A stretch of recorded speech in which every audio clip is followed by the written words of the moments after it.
I'd like to call the meeting to order. If we have any military veterans, would you please stand? I'd like to recognize you and thank you for your service.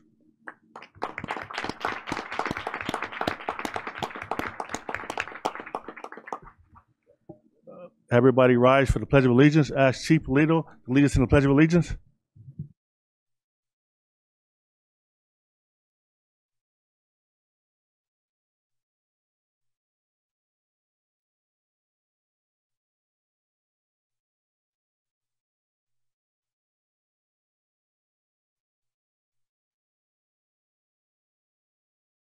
Thank you very much. 1.3, approval of the agenda. Second.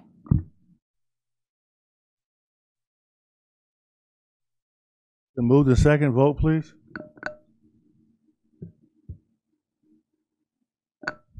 Ms. Albanese, Aye.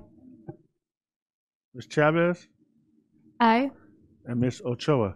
She's not here?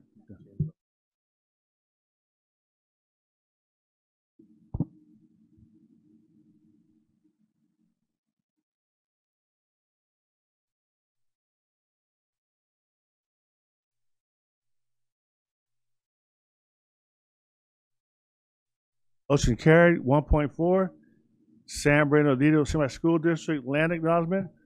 Ms. Medina? Thank you. The board recognizes that San Bernardino City Unified School District sits on the unceded California Indian homeland of Gabrielino, Tongva, Chemiway, Nobu, Cahuilla, and Serrano, Miriam. We recognize that every member of San Bernardino City Unified School District community has benefited and continues to benefit from the use and the occupation of this land since time immemorial. Consistent with our values of community and diversity, we are responsible for acknowledging and making the district's relationship with the American California tribes visible. By offering this land acknowledgement, we affirm American California Indian sovereignty and will work to hold San Bernardino City Unified School District more accountable to the needs of American Californian Indians. This land acknowledgement has the oversight and approval of tribal elders from the local respective tribes. And I do want to apologize if I mispronounced it. So moved. Second. Vote please. Ms. Albanese? Aye. And Ms. Chavez? Aye.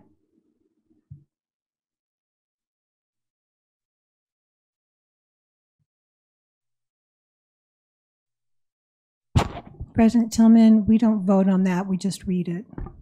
Okay. Thank you. Section 2, special presentation recognition. 2.2, resolution and recognition of American Education Week, including Education Support Professionals Day and Substitute Education Day. I'd like to ask Mr. Husky to read that for us.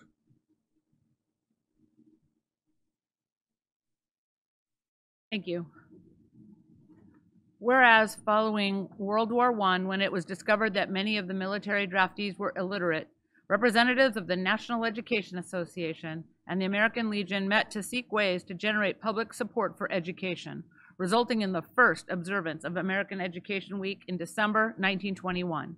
And whereas, now recognized annually the week prior to Thanksgiving, American Education Week is a time to honor those educators who introduce students to the wonders of reading, show them how to reason with numbers, help them explore the mysteries of science, learn about history and how it impacts us today, and teach the importance of being healthy through nutrition and physical activity.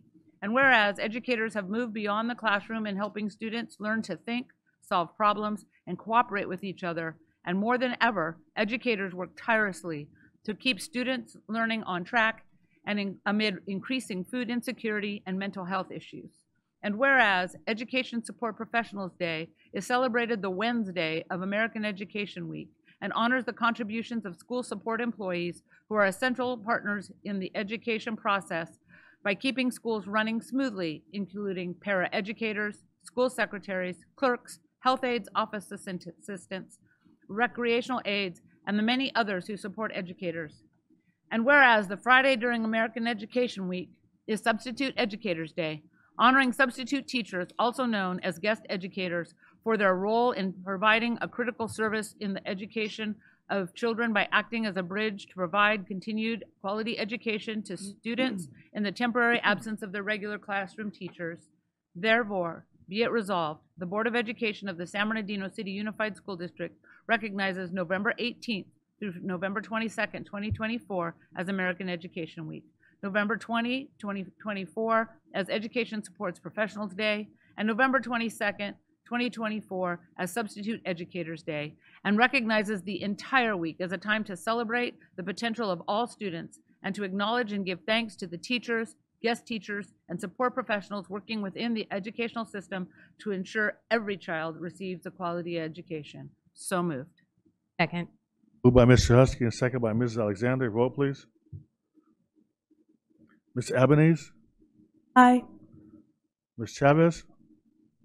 Aye.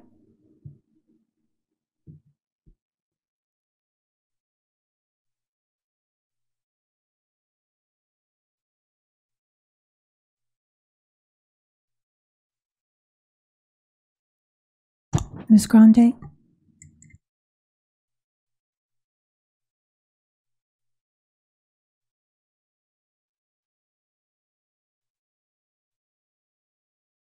Motion passed. 2.1, Birdsong Performance, Assembly Member James Ramos. I'd like to turn the floor over to our Communications Department.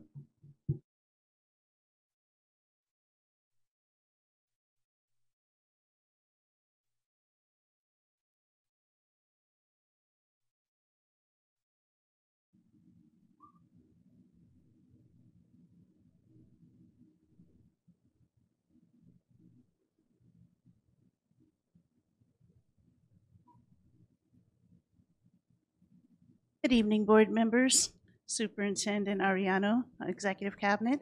My name is Carla Cross, and I am with the Communications Department. I'll be facilitating tonight's special presentations. At this time, I'd like to invite our board, our superintendent, and our Executive Cabinet to take one of these seats here in the front.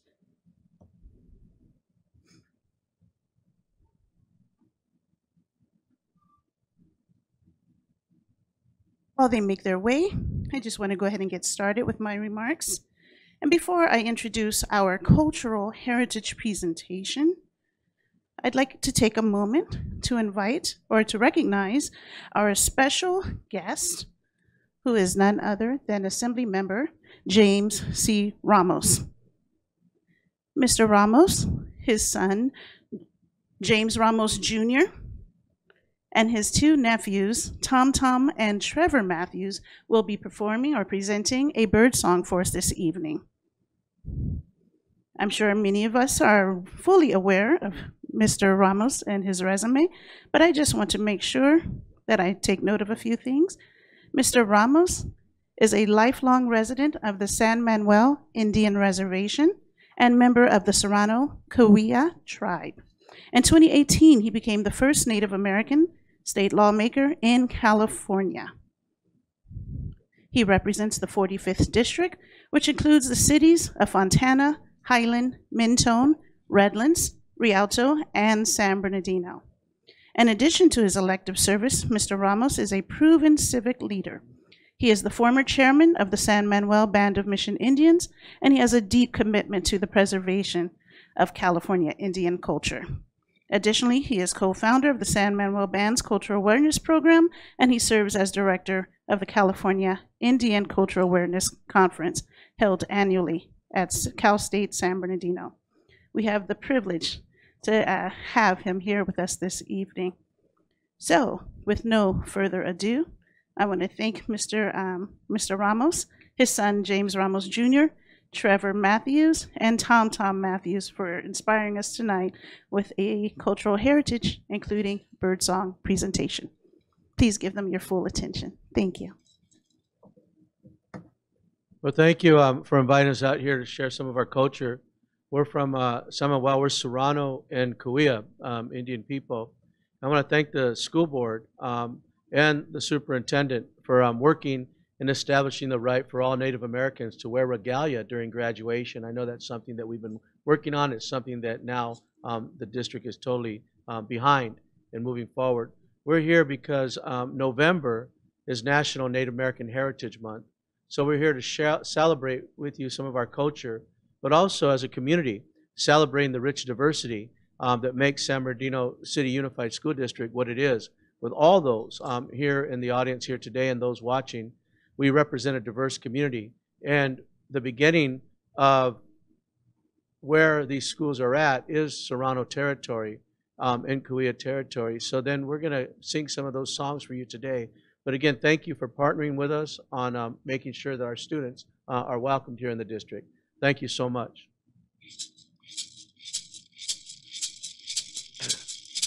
Emelo, ya emelo, ya emelo, isa te wayo, emelo, isa te wayo, emelo, ya emelo, ya emelo, isa te wayo, emelo, isa te wayo, emelo, ya emelo, ya emelo. Isa te wayo emelo, isa te wayo emelo, ya emelo, ya emelo, isa te wayo emelo, isa te wayo emelo, ya emelo, ya emelo, isa te wayo emelo, isa te wayo emelo.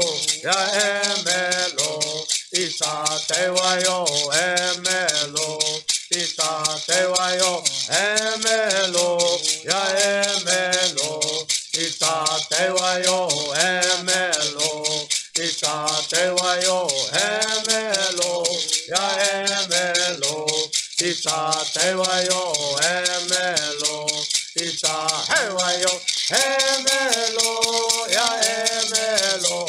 Ya emelo, isa te wayo emelo, isa te wayo emelo, ya emelo, ya emelo, isa te wayo emelo, isa te wayo emelo, ya emelo, isa te wayo emelo, isa te wayo emelo.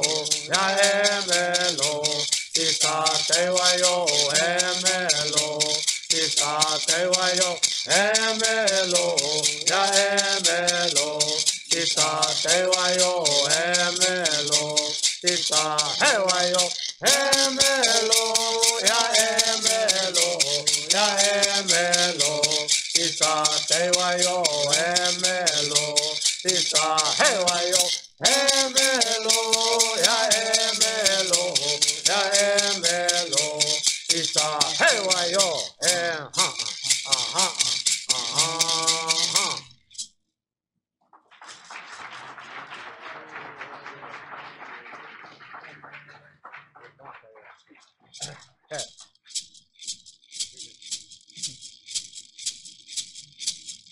Ema e canto ba e hayo kolewe, yo kolewe.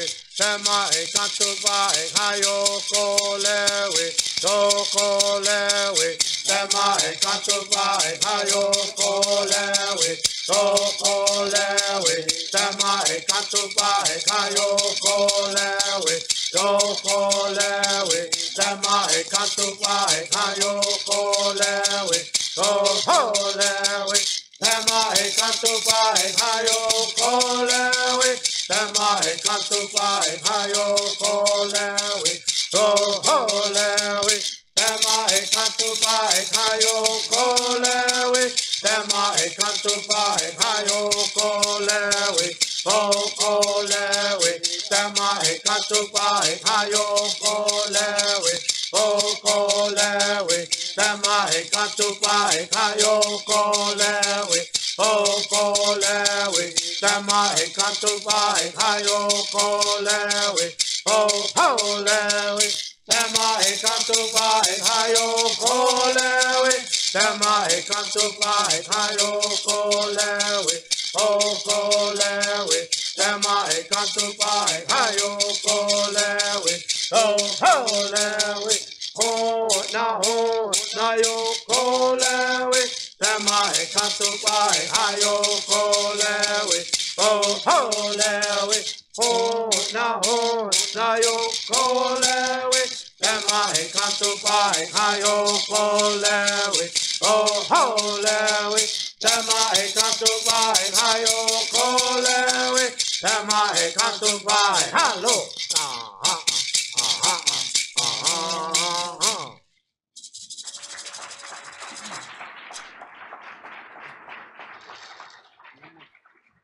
One more.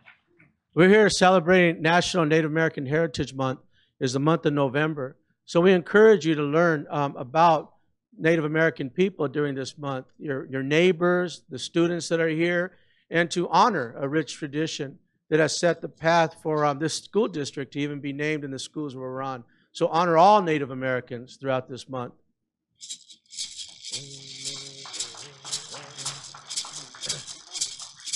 Emelo, ya emelo, ema hayela.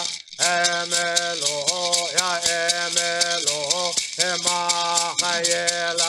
Emelo, ya emelo, ema hayela. Emelo, ya emelo, ema hayela. Emelo, ya emelo, ya emelo, ya emelo, ema hayela. Emelo, ya emelo, ya emelo, ya emelo, ema hayela. Emelo, ya emelo, ema hayela.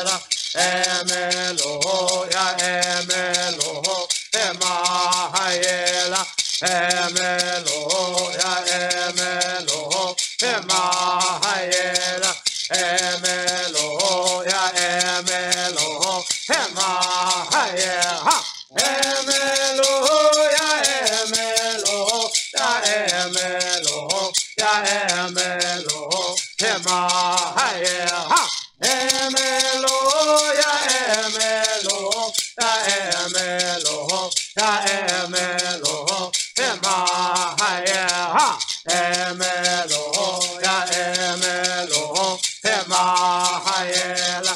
Emelo, ya emelo, ema hayela. Emelo, ya emelo, ema hayela. Emelo, ya emelo, ema hayela. Emelo, ya emelo, ya emelo, ya emelo, ema hayela.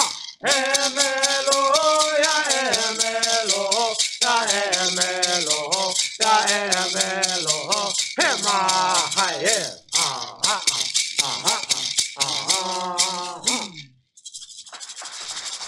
Thank you.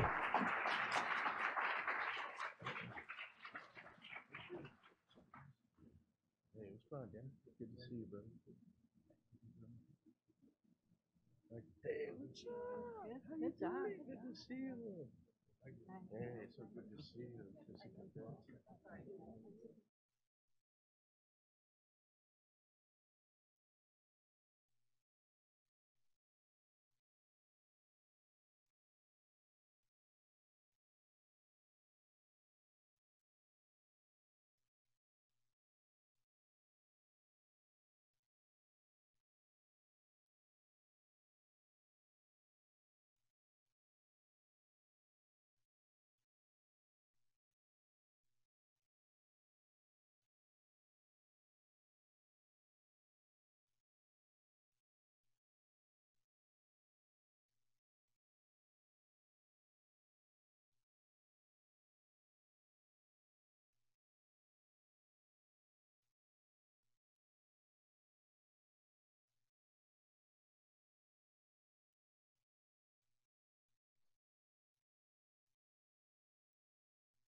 Thank you once again, Mr. Ramos, James Jr., Trevor, and Tom Tom, for sharing this rich culture with us in recognition of Native American Heritage Month.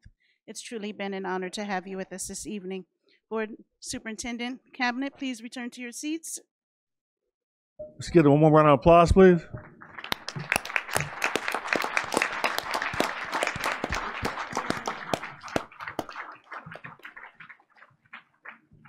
Thank you, audience, for your time and attention. At this time, I'd like to turn the floor back over to Board President, Mr. Tillman. Thank you. Thank you. Very beautiful presentation. 2.3, resolution in recognition of Special Education Day. I'd like to ask Ms. Grande to read that for us.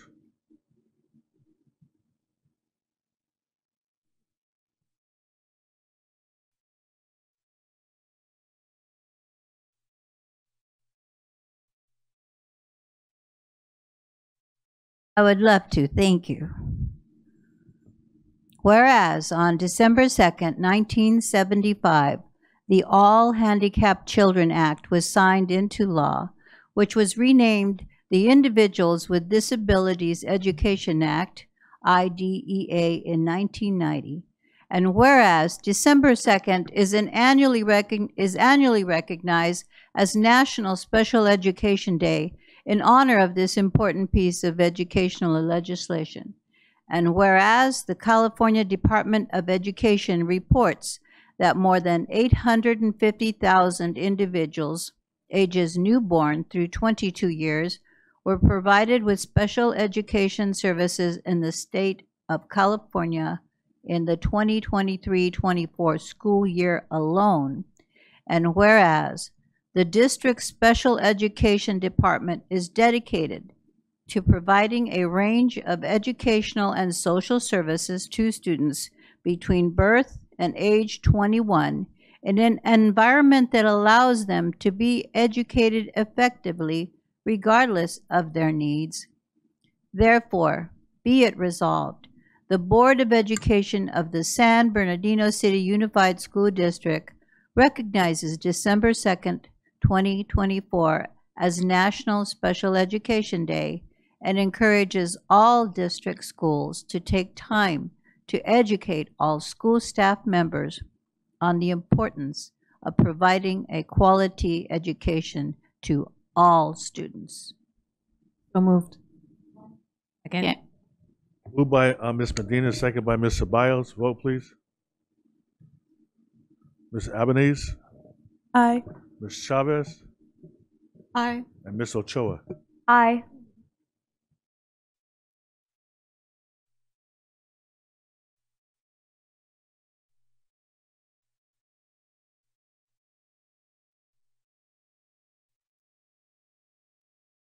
Motion carried. Section 3, public comments. 3.1, receive public comments.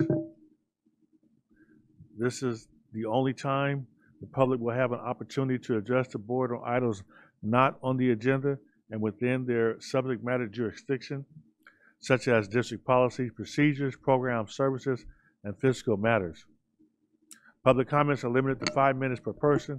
6 or more people who wish to speak on one topic will be provided no more than 30 minutes total. Speakers are cautioned that under California law, no person is immune from liability for making intentionally false or defamatory statements regarding any person simply because these comments are made at a public meeting. Our first public comment comes from Victor Ward.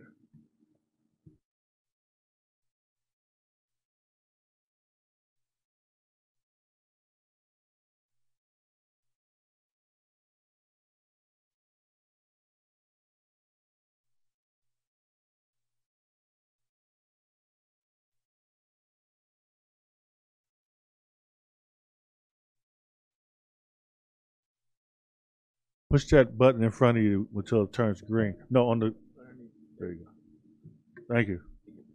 Good evening, Board, Superintendent, members of the community. My name is Victor Ward. My company is called Competes EDU, and I'm here to talk about Proposition 28. As you know, that proposition passed in 2022, and it guarantees 1% of a school's budget to go to the expansion of the arts program. As you also probably know, in 2019, the California Department of Education expanded their 4 core arts from music, dance, visual arts, and theatrical arts to include something called media arts. The definition of media arts from the California Arts Education Framework is, media arts is a dynamic, evolving discipline that integrates creativity, technology, and critical analysis, equipping students with the skills they will need to thrive in today's and tomorrow's media-saturated world. I want to address 2 fairly recent things that have happened. About a month, maybe a month and a half ago, the governor signed into law a ban on cell phones. And I get it, I used to be in the classroom. When I taught, we just had dumb phones. Didn't have a smartphone. So, and you didn't want a dumb phone in the class either. But while I understand where his heart was, I think it may have been a little bit misplaced. And if you think about what happened last week, we had an election. And all the strategists say that the Democrat strategy was going around, knocking on doors, handing out brochures. The Republican strategy was to have Donald Trump go on X platform, TikTok, his Truth Social, 24/7 marketing. That's what this device provides. Now, the governor's ban looks at this device as a toy, and you never want to have a toy invade the educational environment. The discipline of media arts looks at this as a tool. This is the greatest educational tool we have ever seen. That doesn't mean that we don't need educators. You absolutely need educators, and your educators have to be fantastic. But you have to learn how to use this device as a 24/7 educational tool. And that's what my company does. We are a media arts company. I like to say we are the perfect blend of 3 things: TikTok, American Idol, and Juilliard. TikTok because we are a media arts platform. American Idol because we are a competition. That's where you get the word competes. It's a fun, engaging tournament. And Juilliard because we bring education to the arts and arts to education. Obviously, there's a long distance between now and any type of contract that will be signed, but I wanted to come introduce myself and at least place a name with the face, a face with the company, and maybe afterwards meet with the superintendent just to see whom I need to follow up with in the future. Thank you very much. Have a good night. Thank you.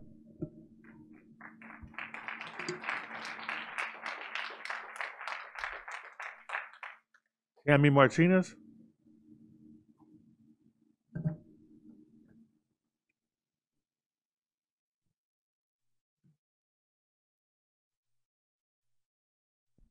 Good evening. It feels like it's been a while since I've been here. I am Tammy Martinez, one of the directors of SOAR Charter Academy. And it is just that time of year again to invite you to our annual Christmas play. It is a full length, runs about 2 hours. It involves nearly all 467 students in some form or capacity. There's about 35 to 40 speaking parts, grades TK, all the way to 8th grade, and then the rest of the students participate through chorus or dancing throughout the play.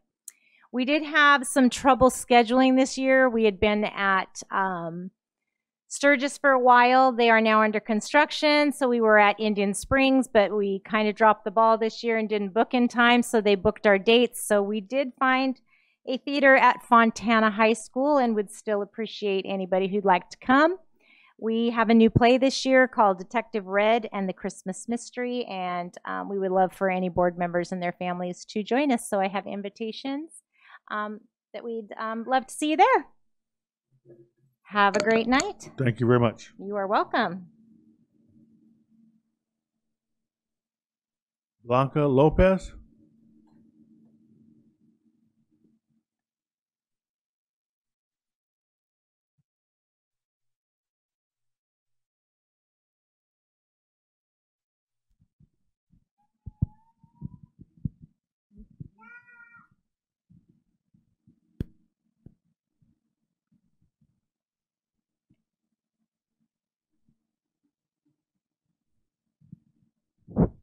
Hola, buenas tardes.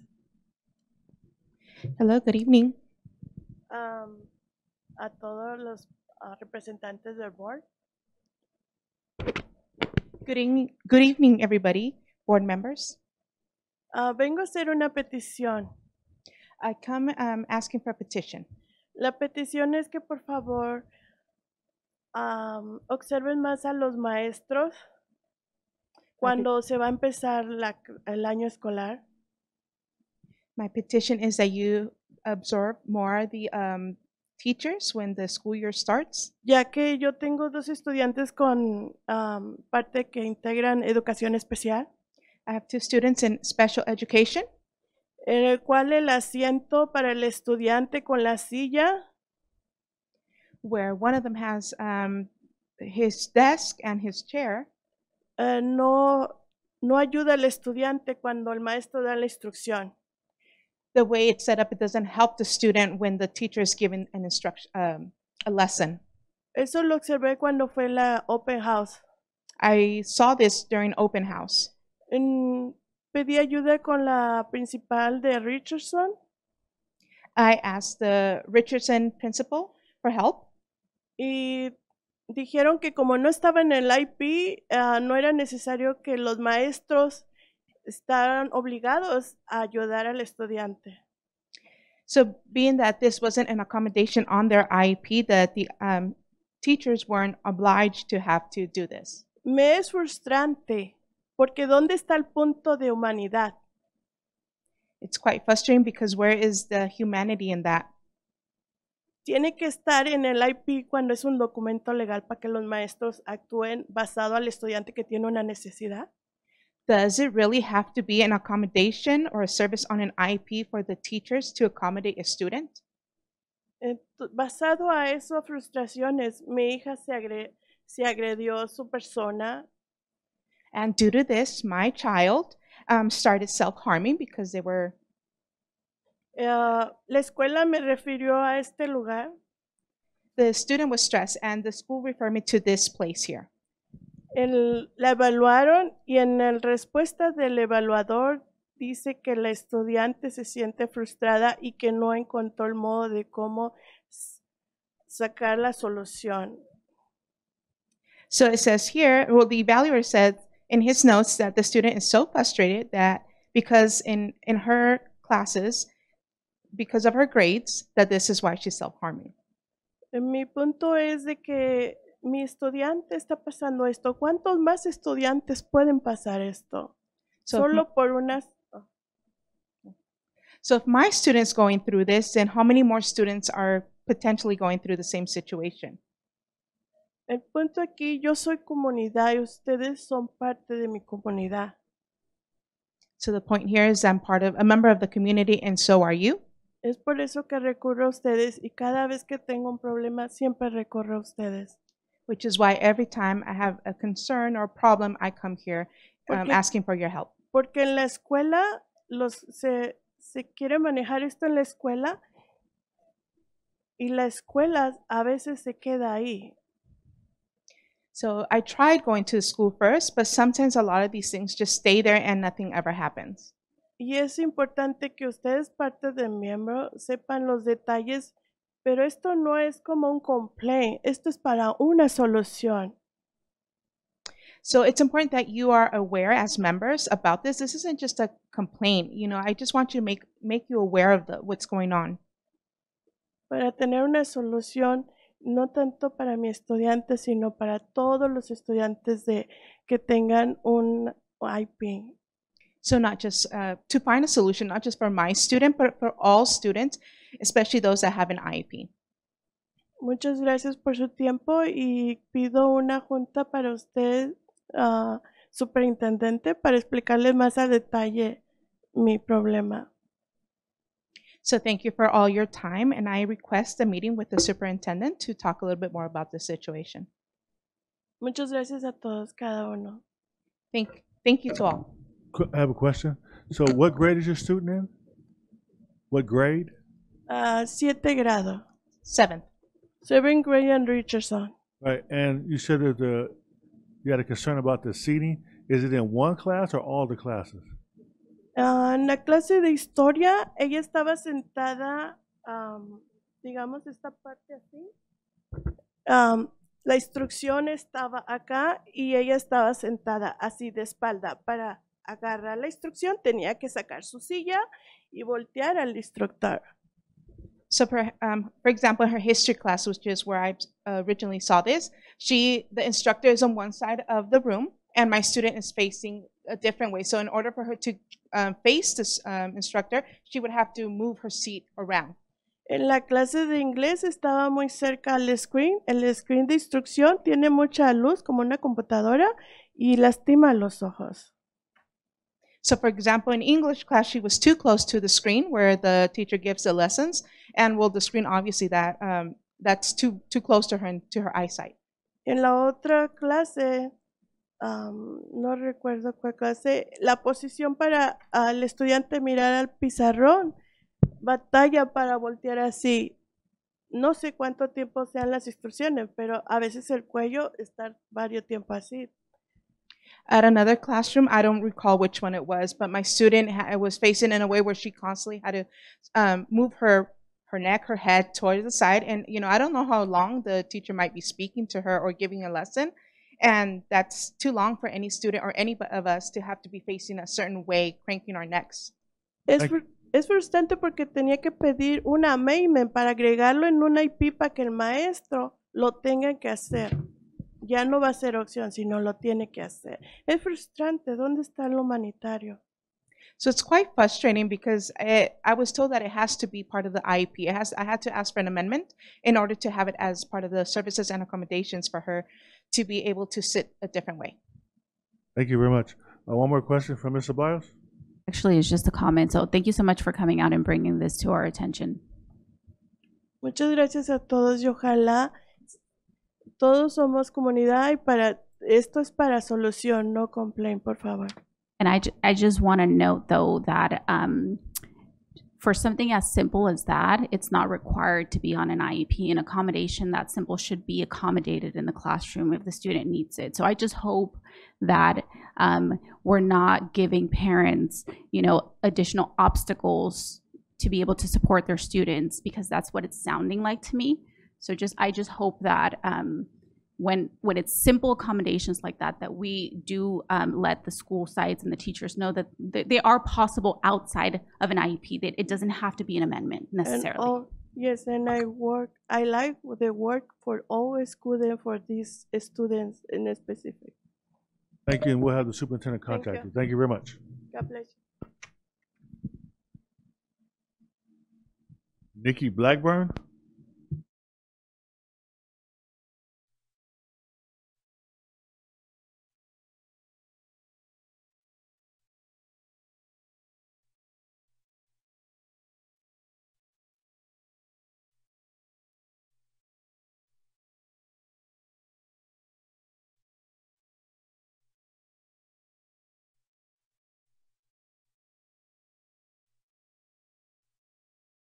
Good evening, board. Good evening, Mr. Tillman, board president, and Superintendent Arellano, and cabinet members. My name is Nikki Blackburn, and I work for the district proudly. I love working here, and I support our students who are visually impaired or blind. And I'm one of 3 teachers for the visually impaired. We currently have 2 openings. One was recently filled, and she's doing her background checks and getting her emergency credential. And then we also thankfully have some contract employees who are helping us during this time. I'm here to say that when we have the new building that's opening up, I know that a number of departments will be moving around. And I'm hoping that as board members and cabinet members, you guys can keep in mind the very small department of the visually impaired and blind. We have a lot of stuff because we support kids who are infants. Last year I had a 4-month-old who was born with bilateral anophthalmia, so he couldn't see anything. And we also serve students all the way to age 22. In that age range, we also serve students who have low vision, students who are totally blind, students who are losing their vision. So we have the responsibility of providing access to the curricula that's being taught. We also have the responsibility of teaching them skills that they may need if they were to lose their vision. So our stuff is not cute when it's on the shelf. It doesn't look pretty. It's often in cardboard boxes. It's often very expensive. And sometimes it works for a student for a little while, and then it needs to be traded out for something different if their vision changes or the circumstances of the classroom change. So there's just a lot of items and a lot of big items. Large print is big. The devices are big. And because we don't have one dedicated space that's off of a school site to house all these items, I have these things going home with me. This is about a quarter of what's currently in my car outside. I drive around San Bernardino. I'm always worried I'm going to come back to my car and it's going to have been broken into.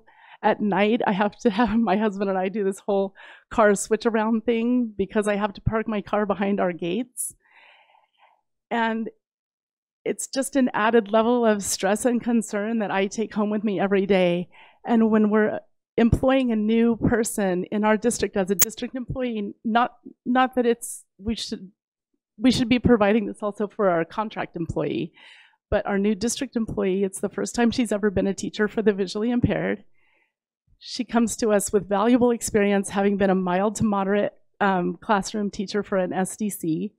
So I feel very grateful that she wants to come and work for us. She's going to be commuting from out of town, and I just don't want to welcome her and then say, we don't actually have a space for you to work, and we don't actually have a space that's predictable for us to find our items. And we have recently been given the directive to create an inventory, so at least we now know which items are at which location. But our items are spread across 4 different locations in the district, 2 of which are on a comprehensive campus, comprehensive high school, comprehensive middle school. So at the end of our workday, when we're trying to put things away, 1,000 kids are being released from school. So we're sort of swimming upstream with all this stuff, and this might not be the only thing. So we might be parked in the neighborhood and then putting all these things on a cart and then taking them up only to be faced with all these kids that are coming out of school. So I just ask you in the upcoming moves that are happening with different departments going into the new building and maybe some space being freed up here and there, if you guys could remember us as a very small but very space needy department, that you could perhaps assign us a space that's off of a school site with parking nearby and somewhere where no one will judge us for our plethora of items that we have. We'll find you space. I guarantee you that. Thank you so much. The superintendent will get you space, okay? Thank you so much. No doubt about it. Thank and if you. we don't, make sure you come back and see us, but I can commit to that. Ms. Grande. Yes, Nikki, thank you. Very proud of you to come forward like this. I know Thank it's you. not easy. I know you're a very gentle, quiet-spoken person, so you showed a lot of courage. And I just have a question. Now, you say that a lot of this equipment is expensive and you have it in your car and all that. So would you say that you need a space where your items can be locked? It would be nice if it could be locked or and that we had the key. Like right now, we do have some space that's at a school site that doesn't have a lot of parents coming and going, so it's not as congested, and we can even drive in and park all the way next to the building.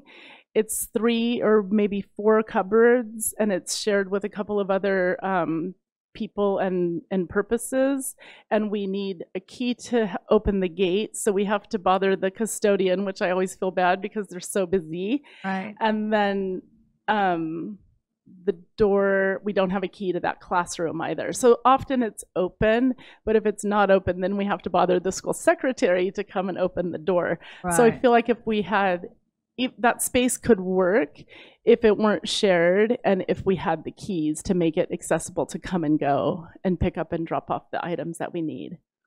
And do you keep any of your supplies and equipment at home? Is it a common occurrence to keep it Well, at I home? actually bought another car just for work because I can't, in the morning, my car is so full with school items, I can't drop my kids off at school and then keep going to work. I have to drop my kids off at school and then circle back to my house and pick up the car, switch cars and take the other car to work. And I don't think we can be asking that of our new person who's coming on board. Thank you for coming. We'll get you space. Thank you. Thank you so much. I appreciate your time. Thank you.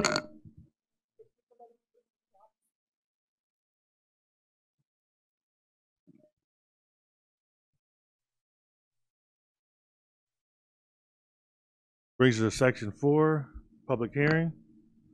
4.1, charter renewal petition for Public Safety Academy.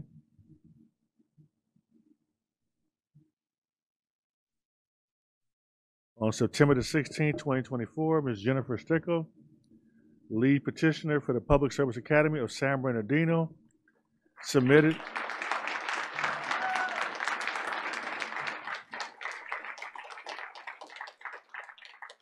a charter renewal petition to the Charter School Operations Department. A public hearing will be held to consider the level of support for the charter petition. It is appropriate at this time to conduct a public hearing. I open the public hearing at this time.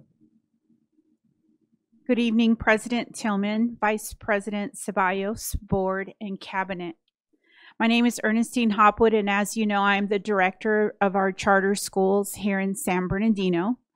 We do have 12 charters, and as some of you may know, and I would like to advise you that this is the first of our 12 charters that are going to start the renewal process after a 3-year freeze.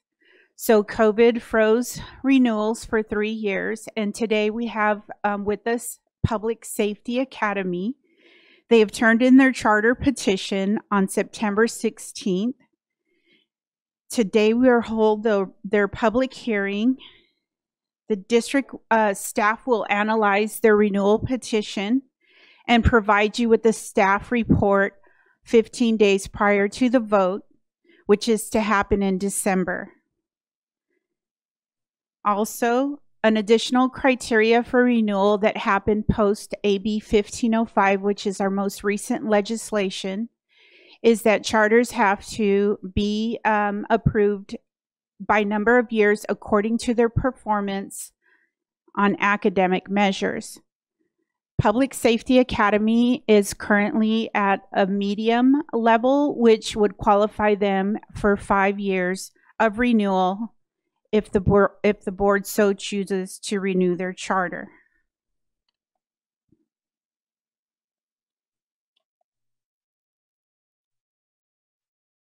Sorry, my paper's stuck.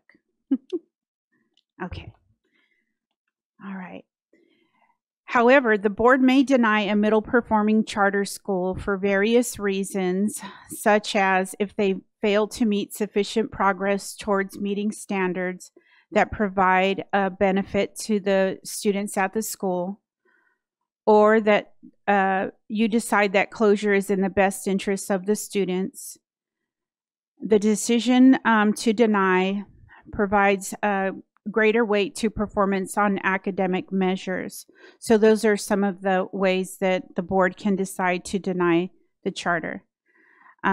We will have, like I said, more information for you 15 days before December 17th, which is the date that the vote will happen for this board.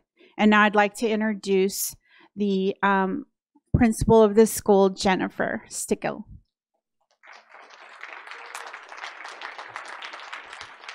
I just want to just clarify, we're going to go to the regular public comments, so you get 5 minutes and a total of 30 minutes, okay? Okay. Thank you. Good evening, board members. My name is Jennifer Stickle, and I'm the principal at Public Safety Academy of San Bernardino. I have worked for PSA since 2009, and I am so proud of how much we have grown and improved over the past 15 years that I have been part of the academy. For those who are unfamiliar with PSA, our charter's focus is on public safety service careers such as law enforcement, firefighting, emergency medical response, and military. We offer numerous courses and electives with these career focuses. PSA serves students in the local and surrounding areas, grades 6 through 12. Our goal is to grow our own public safety professionals so they may give back to our community.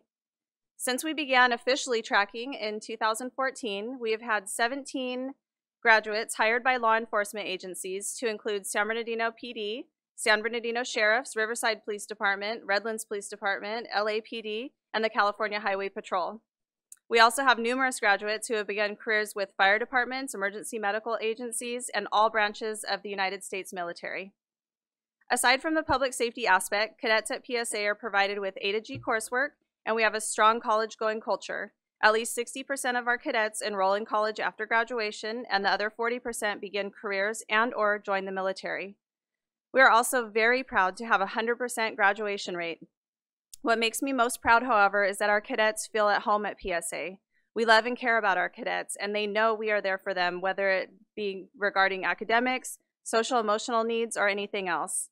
Our cadets feel safe and welcome at PSA. Our teachers and staff have big hearts, a love for education, and are devoted to our cadets' success in school and in life. I could go on all evening about my own happiness as an administrator for our academy, but I think it's best that you hear from our educational partners. So without further ado, I will turn it over to our school community members to share their experiences with Public Safety Academy, starting with some of our cadets. Thank you so much for having us.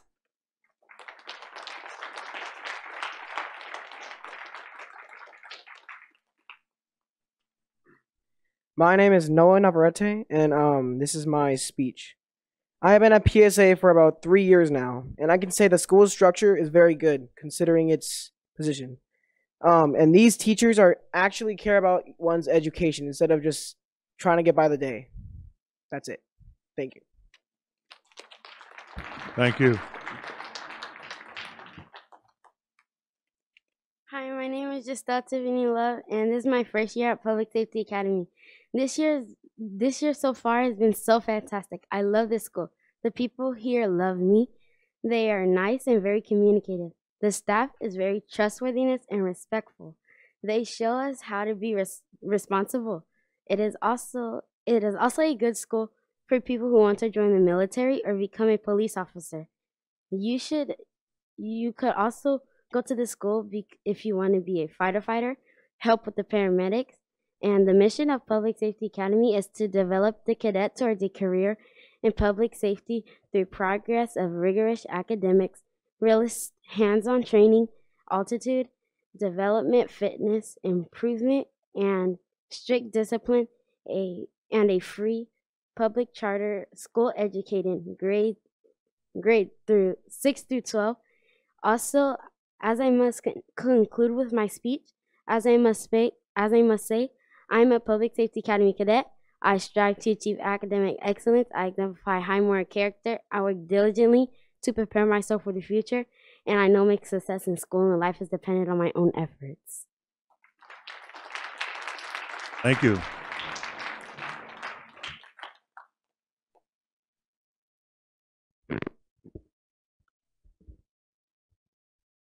Hello, my name is Frenesy Delgado Bueno, and I am in 6th grade. Ever since I've gotten into the school, it has been fantastic. The school is very interesting and it teaches you so much. It's a perfect school for those who want to be a firefighter, policeman, or the people in the military. This school is a very good choice for your child if you have one, if they plan to have a job like the ones I've listed. This school has a lot of discipline and education. The school is also very safe and helps the cadets to be better in life and help the world to be safe. Thank you. Hi, my name is Alyssa Sanchez, and this is my first year coming here. Both my sister and my brother came here not too long ago. From what they told me, they liked it here. With now my sister in the Air Force and my brother a mechanic. My time here has been good for the most part, but it can always improve in many ways, as well as having many opportunities. Thanks for having me. Thank you.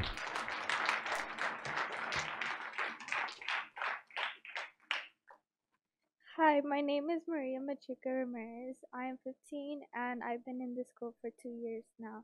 I'm a sophomore at Public Safety Academy Cadet. Public Safety Academy Cadet is a unique school for many reasons.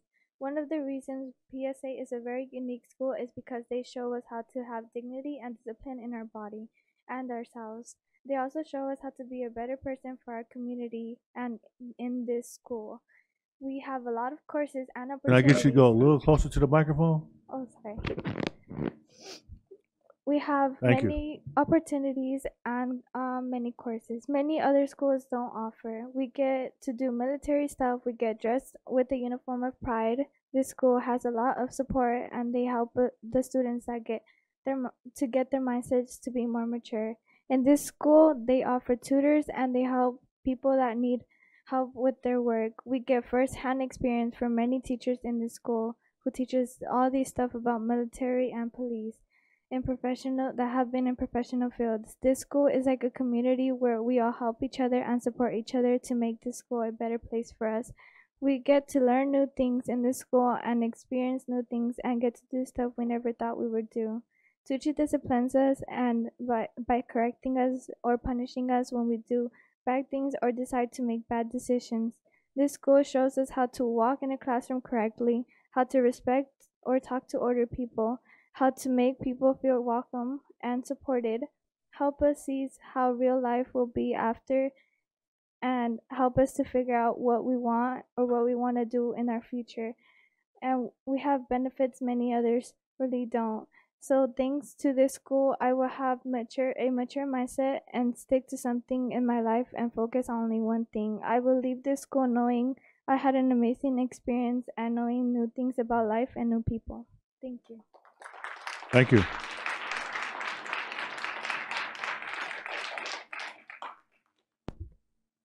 Hi, my name is Nathan Cueva. I'm a cadet at Public Safety Academy. I have been at Public Safety Academy for 3 years.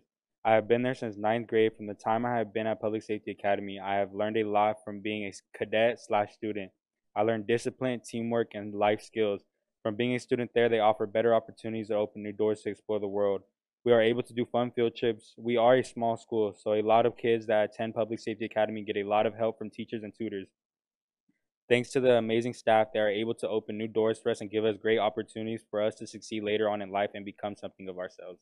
Thank you. Thank you. Good afternoon, everyone. My name is Madison Valerio. I'm a sophomore at PSA. I've been at PSA since 6th grade. Our school is known for its discipline. The staff and teachers are supportive and caring, always guiding us towards success. Our school is based on the principles of military, police, and fire services, which have a strong sense of duty and responsibility in all of us. I have taken several college credits and I've been involved in the Police Department Explorer program. I'm involved in several sports and events in my school. I believe these experiences are preparing me for my future in public service. I look forward to applying the pillars of success, which are emphasized at PSA in my life. These pillars are trustworthiness, respect, responsibility, fairness, caring, and finally, citizenship. I'm proud to call myself a Public Safety Academy cadet. Thank you. Thank you.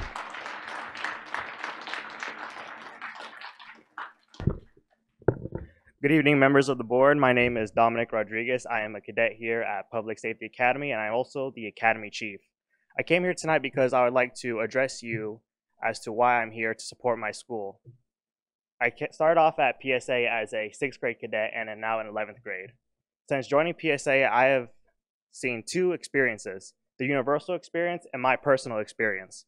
The universal experience at PSA is that we start off our day every day with formation, as we are a paramilitary style school. So we all get formed up, dressed up, we all wear uniforms, we are all to attend to our uniforms, make sure they're all looking nice, because everywhere we go in life, we're all gonna have a uniform and we all need to make sure it looks good.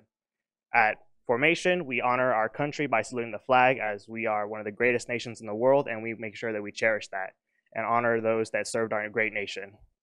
Once formation is done, we head off to class and get the education that everyone needs. But not only do we get the normal education that everyone needs, we also have electives that focus on possible career paths in public safety and also college electives. So not only are we getting high school grades, we're also getting ahead with college and possible career fields. My personal experience here at PSA is that since attending here at 6th grade, I have become a student leader and an honor guard. Honor guard is the role that we take to honor our country by raising the flag every morning and making sure that we practice drill. As a student leader, I've been entrusted to be the Academy Chief this year to not only lead my own cadets, but also other leaders so they can lead their fellow colleagues and cadets. With the education, I am currently enrolled in a fire class that will hopefully help me achieve my dream career of being a firefighter. With your support, you can help us continue our mission of educating tomorrow's protectors, so I ask that you please renew our charter. Thank you. Hoorah. Thank you.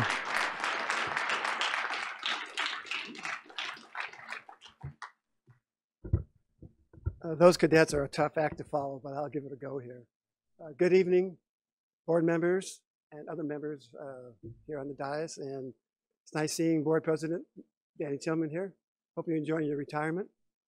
Good. My name is Dan Harp, and my connection to PSA is I'm one of 9 trustees on their board of directors. I've been on their board for approximately the last 5 years, so I've had a pretty good view, albeit from a high level, how the operations work there at the Public Safety Academy. In my 5 years, what I've observed that is the Public Safety Academy advocates and incorporates change and innovation to continually move forward in accomplishing the purposes and goals as stated in the mission statement. They don't sit back and rest on their laurels. They're always moving forward, adapting to the changing environment.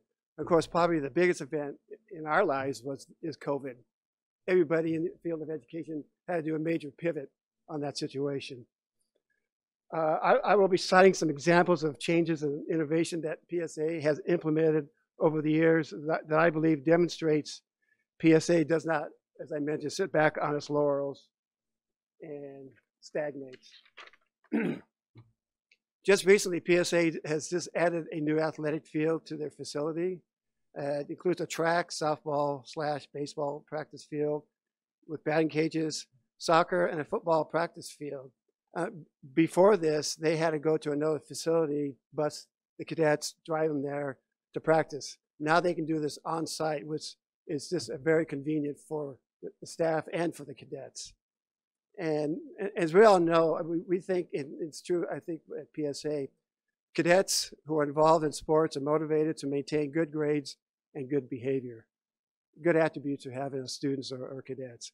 PSA has also added additional career technical education and college courses each year, having started with several years ago, offering over 10 college and career technical education classes where students may earn up to an associate's degree upon high school. And one of the cadets just mentioned she had accrued some community college credits, so that'd be a cool deal, graduate with a high school diploma and an AA degree. That would be a way to have my illustrious academic career.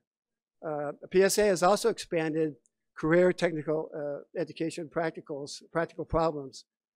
That includes a day of hands-on learning with local police, fire, and emergency medical agencies on campus annually to work with the cadets on a full day of field work. And this is where they actually have hands-on, although in a practice situation, dealing with situations of weaponless defense, arresting mock suspects, putting out mock car fires with real fire hoses, and loading mock victims onto ambulances.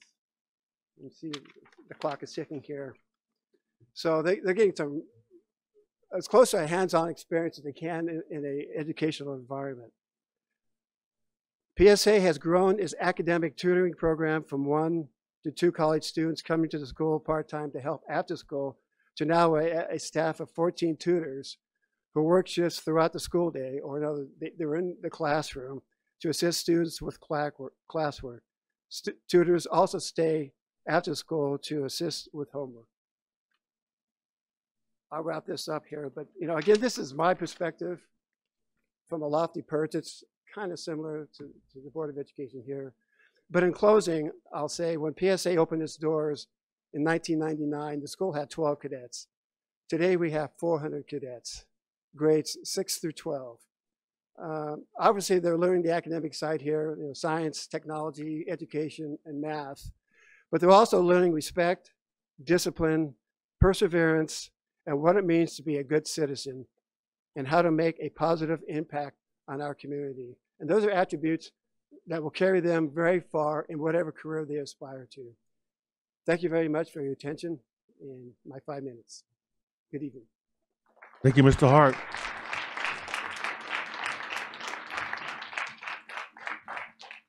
Good seeing you. Any questions for me? No questions. All right. Well, thank you very much for having us, and we have some gifts for you. I'll bring them up. I just want to commend all the students. You all did a great job in your presentations. I'm really proud of all of you. Great job.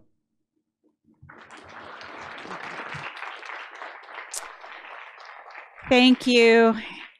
And in closing, I'd like to say that since Public Safety Academy has submitted their renewal petition, they have been working cooperatively with the district, consistent with our longstanding partnership. The district has noted some areas in the petition that need clarification and supplemental information. But like I said, we are working collaboratively to get that information updated. And as you know, every year you get an annual report with 3 years worth of data, so nothing should be too surprising for you as a board. In addition, it's not just me reviewing the petition. We do have several members from our district that use a very rigorous rubric that's provided by our attorneys at AALRR, and they review the different sections according to their expertise. Again, we are not voting tonight. Tonight was the public hearing, but there will be a vote on December 17th of 2024, which is next month. I do have with us today Suki Alawala, if you have any questions for our legal counsel. Thank you. We have one more public comment. Thank you for the bag. The comment is from Camille Phillips.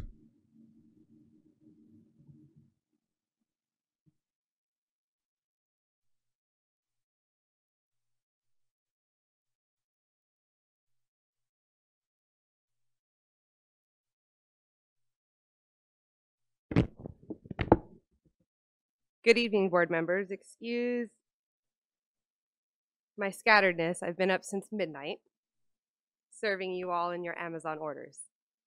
As you can tell, I work for Amazon. Keep this short and sweet, and if I skip some, I'm sorry. So we move very quickly. I want to first start off and say that I am very grateful for having PSA in our district. It has been a silver lining in a cloud that was so dark for my family during COVID. I had lost all hope in the district and the schools, and I myself went through my education career here. So they've been, like I said, unique. And I've been very happy with the outcome of my cadet and how he has developed. However, just like every business, there is an area for opportunity. Working logistics, that is my biggest thing at work, is safety. Safety is #1 at Amazon. And PSA is constantly growing. So something to consider is maybe a bigger campus or a safer location.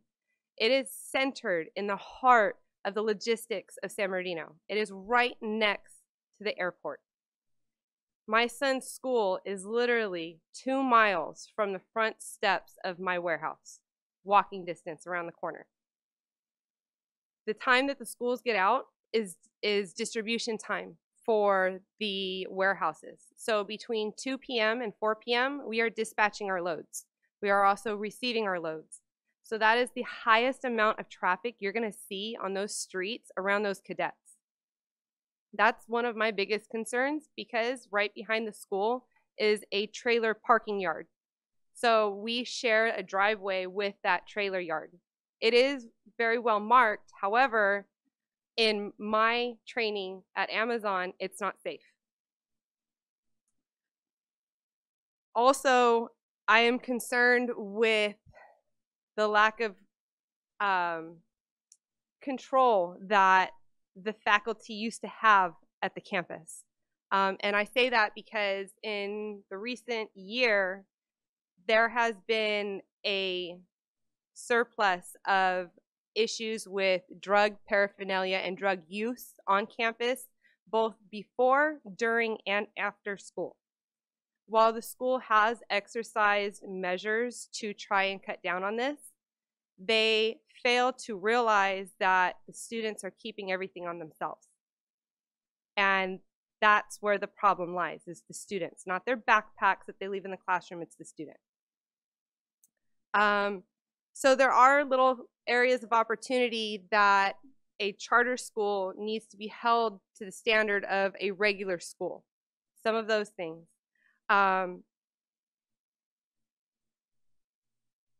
With two last things I want to point out. The sports. I am so grateful to finally see a sports complex on the campus. Prior to that, the baseball team was having to share a field with a little league right across the street from San G. So we were having to drive an extra 10 minutes to take our cadets to baseball practice. So that is amazing.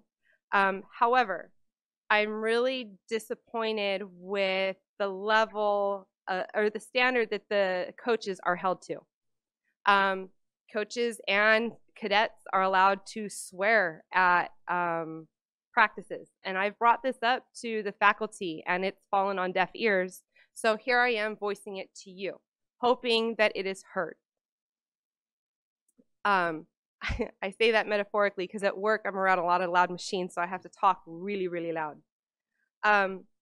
My last thing, and it is by far the best thing that I have to say about Amazon, or not Amazon, PSA, and I feel everywhere, even Amazon and the district can learn from it, is their planning. Their school calendar is so dead on, like it blows me out of the water. I love to plan. So every year the district has a school calendar out, I have a planner for that year. I'm just that's just who I am. So for the school to take into consideration all of the surrounding districts and create one unified schedule that, like I said, it's amazing. And the reason why I point that out is because they're out of school before Memorial Day. Time. Amazing. So with that being said, I feel that that is their best thing, and there are a lot of areas of opportunity otherwise. Thank you. Thank you very much. And with that, I will close the public hearing. We will not vote tonight. That will come back at a later meeting. And we'll return to the regular agenda, which takes us to Section 5. Oh, Mr. Husky had a comment. All right, thank you, Mr. Tillman.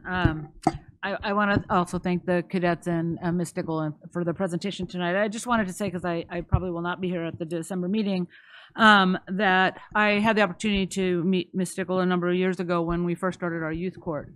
And they provided for us, she reached out to me when she heard about it to ask if some of her cadets could come and work youth court as volunteers. And in fact, one of those cadets that we got, gosh, that would have been 2015, 2016, has been working in youth services as an intern for us now. Now she's in college and on her path to success. But I just want to point out that because of that, I've had some opportunities over the years to work with Public Safety Academy and with Ms. Stickle. And she's always been supportive of our students. Sometimes when I would have a student that would come into youth services that we felt needed, a different placement or a different opportunity, working with the parents and stuff like that, Ms. Stickle was always willing to work with us to provide what was best for our students and welcome them into their family if needed. So I just wanted to be able to say that and to say thank you to them because like I said, I know not all charters are created equal, but I've had a lot of really positive interactions with Ms. Stickle and with Public Safety Academy in terms of working with and for our students. Thank you very much. Section 5, closed section. President Tillman, 4.2. Well, 4.2, thank you very much.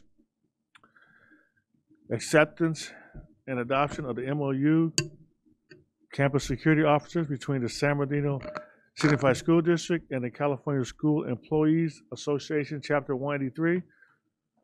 Be it resolved, the Board of Education accepts and adopts the memorandum of understanding, campus security officers between the San Bernardino Unified School District and California School Employees Association, Chapter 183.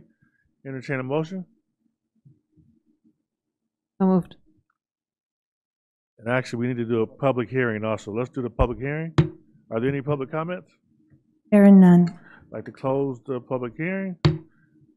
Be resolved, the Board of Education accepts and adopts the memorandum of understanding, campus security officers between the San Bernardino Unified School District and the California School Employees Association, Chapter 183.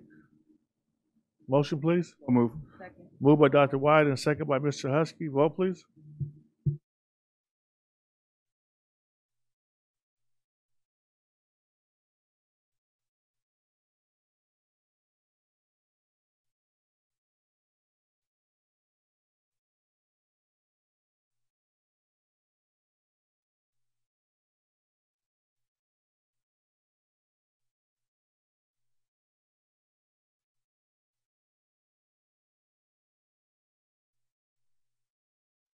Motion passed.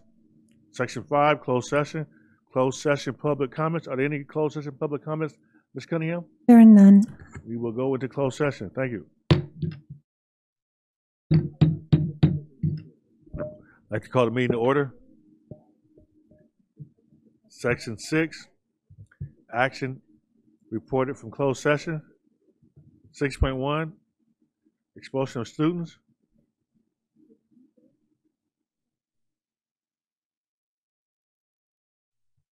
Be resolved, the Board of Education accepts and adopts the recommendation and findings of the hearing panel based on a review of the panel's finding of facts and recommendations and orders the expulsion of the following students with identification numbers as listed below in accordance with the board rules and regulations and in compliance with Education Code Section 48900. Entertain a motion, please. So move. Moved by Dr. Wyatt.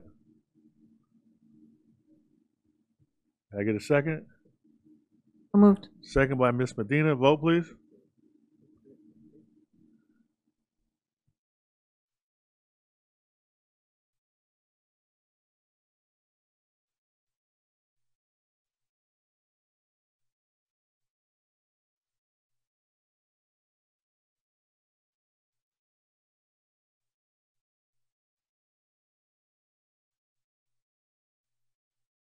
I'd like to welcome Board Member Medina's mother, Mary Garcia.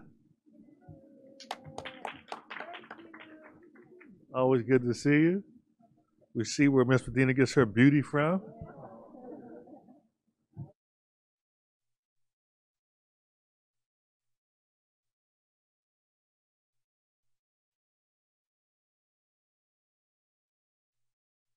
(6.2)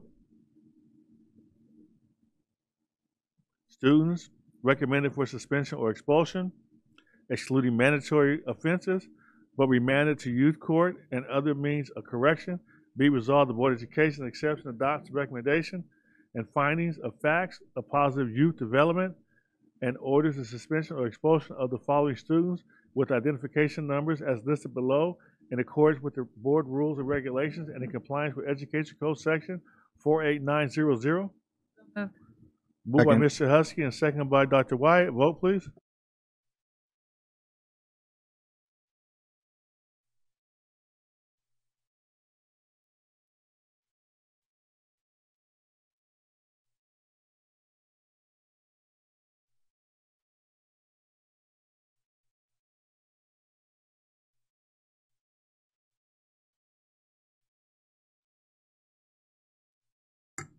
Mr. Husky,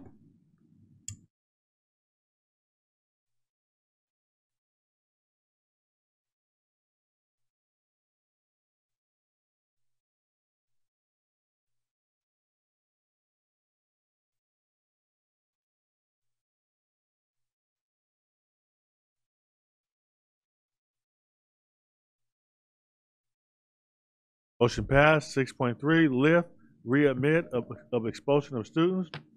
Be resolved, the Board of Education authorizes the readmission of the following students with identification numbers as indicated below to schools of the San Bernardino Unified School District in accordance with the board rules and regulations and in compliance with Education Code Section 48900. So moved. Moved by Mrs. Alexander, second by Mr. Ceballos. Vote, please.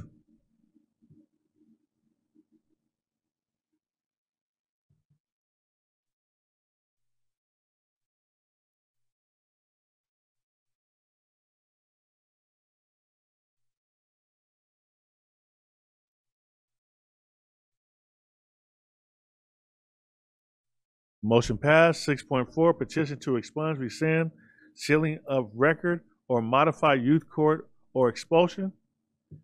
Be it resolved, the Board of Education authorizes the expulsion and/or youth court modification, expungement, or rescinding of the following students with identification numbers as indicated below to schools of the San Bernardino City Unified School District in accordance with the board rules and regulations and in compliance with Education Code Section 48900. Motion, please.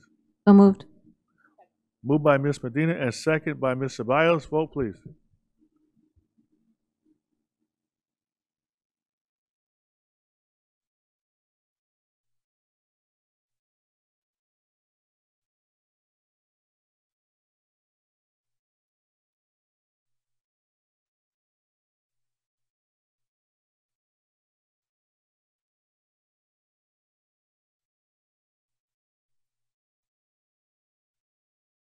Motion passed.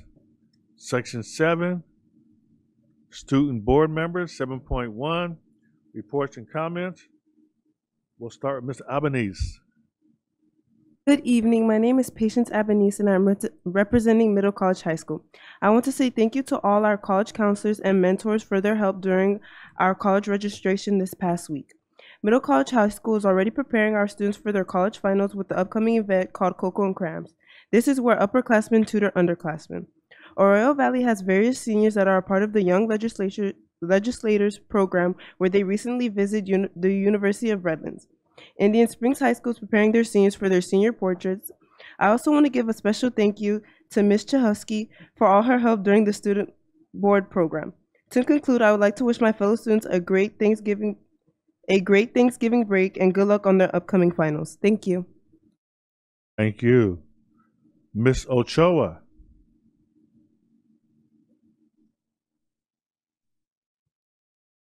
Hello, everyone. I'm Tatiana Eden Ochoa, a student board member representing Cajon High School, and I would like to first start by saying how grateful I am for the board for always supporting the academic teams in our district. Recently, both Cajon High School and Middle College have been doing wonderfully in both mock trial and speech and debate, representing us in the Citrus Belt speech region and the county of San Bernardino. So that would not be possible without the support of the board for our academic teams, which I very greatly appreciate so much. I would also like to say in the recent SLAC meeting for the Student Leadership Advisory Council for the district, it was very eventful, and not only did students learn hands-on lessons on toxic and healthy life relationships, but also we were hands-on with planting our own flowers, representing the growth of how we can grow as students, as well as how engaged we were on how we could be nutritious in our diets and how we care for ourselves, which is very important in the overall wellness of a student. I would also like to say that my thanks to the district for allowing all high school students to be able to work the polls in this upcoming election. I was able to as well. Not only were all these students paid, but it was very educational to learn not only how the voting process works, but to be civically engaged in how the election process works in our country, especially in a year like this. I would also like to say that recently, today, the instant admission program at Cal State San Bernardino happened, which brought together Arroyo Middle College, Cajon, and Virtual Academy students, where we were on the spot given admission to Cal State San Bernardino, which is a wonderful place of education in San Bernardino. So I want to say thanks to that, because a lot of students were able to be admitted to their very first college, which during this college application season has been a lot for, I know, a lot of students. I would also like to say congratulations to the Gold Star Regiment Marching Band from Cajon, on receiving first place in Division 1A at the San Gregorio High School Field Tournament this past Saturday, which is very impressive, especially in that division. And I'd also like to say thanks for the board always making sure that their student board members feel comfortable with anything they're doing. As of recently, we had a bonding moment with them where we actually got to do an escape room with them, and we came out victorious, all of us. And I would like to say, my gratitude and thanks, especially to all the advisors that work so closely with us. And I would also like to say congratulations to just all of the students who are pushed through first quarter grades. I know that it's been a lot, especially with holidays, if you're seeing your college applications and all of these other very important aspects of education right now. And overall, thanks once again to the San Bernardino Unified School District for always allowing me to speak and allowing me to be heard with anything that is brought to my attention. So once again, I'm Tatiana Eden Ochoa representing Cajon High School, and I hope, this is the last time you'll see me until after Thanksgiving. So I want to give someone I'm grateful for, which is Ms. Husky, as always, really being so wonderful for the student board members, and she's always there for us. And I'm very thankful for everyone. Thank you. Thank you. Ms. Chavez. Good evening, community members and board members. My name is Ana Victoria Chavez, and I am a senior attending San Bernardino High. Our San Bernardino High School fall sports teams have been having an outstanding season. To start, the boys cross country team won league this past week, and the girls cross country team scored second place. The girls tennis team secured second place in the league, with their captain, Brianna Roliga, finishing in first place, winning the preliminaries and advancing to CIF competition. Additionally, for the first time in 7 years, the boys water polo team won the league and is now competing in the CIF semifinals against Arroyo Valley High School today. I'm really hoping after this board meeting hearing that they won. And then many of our dual immersion students, including myself, met the criteria to be candidates for the Seal of Biliteracy and attended the awards assembly 2 weeks ago. Something's going on at San Gregorio High School. Their football team won their first CIF game and now are going on to their second game at Grand Terrence. Counselors are meeting with seniors to support them with college applications as well. On another note, us student board members will be attending the Youth to Youth conference this Friday, where we will be presenting on the importance of wellness and how we prioritize it within SBCUSD. Lastly, I would like to give my gratitude to board member Mickey Chesky for being an inspiring leader and her passion towards the student board member program. And I would like to give my thanks to everyone, and also I hope everyone has a good Thanksgiving break. Thank you. Thank you. And I'd also like to thank Mr. Husky for doing a wonderful job with this version of student board members. It has been absolutely amazing. Prior to this, there was one board member at a meeting at a time, and it was her vision and idea to increase the number of board members. And not only did she increase the number, but she increased the time that she spent to make this endeavor successful. So we can't thank you enough, Mr. Husky. Thank you very much. I just want to say I'm so proud of you guys. Thank you that you guys are a highlight in the sunlight every day. It brings us to Section 8, Administrative Reports and Presentations. improving school environments through data analysis. Thank you, President Tillman. We are extremely excited to be able to share with you some of the things that we're doing in student services, specifically looking at two of our departments who have been doing some wonderful things at our campuses. Today, we're going to be reviewing how we use data in order to create environments that are conducive for student learning to occur. Oftentimes, we look at instructional programs, but we also need to make sure that our kids are in school, and when they're in school, they can learn. They're not learning at home necessarily unless they're in the virtual academy. But we want to make sure that you're aware of the great strides that we're making. So in this presentation, we're going to be talking to you about our wellness program and its measurables. We're going to be talking about implementation data and how we go about monitoring the data in regards to how we are monitoring these initiatives across all of our campuses. We are also going to provide you with information on student input through survey data, looking at the Panorama survey that we give every year. And then we're also going to look at how all of these things that we're doing impact our KPIs, and looking at our suspension rates, our chronic absentee rates, expulsion rates, etc. And then we're going to be talking about our next steps. So with that, I'd like to introduce to the board our team representing PYD, Positive Youth Development, and SWIS, Student Wellness and Support Services. So we have our Director of SWIS, Colleen Williams, who was with us a couple of meetings ago talking about our PBIS awards. And we have Dr. Marlene Baikendova representing Positive Youth Development. Thank you.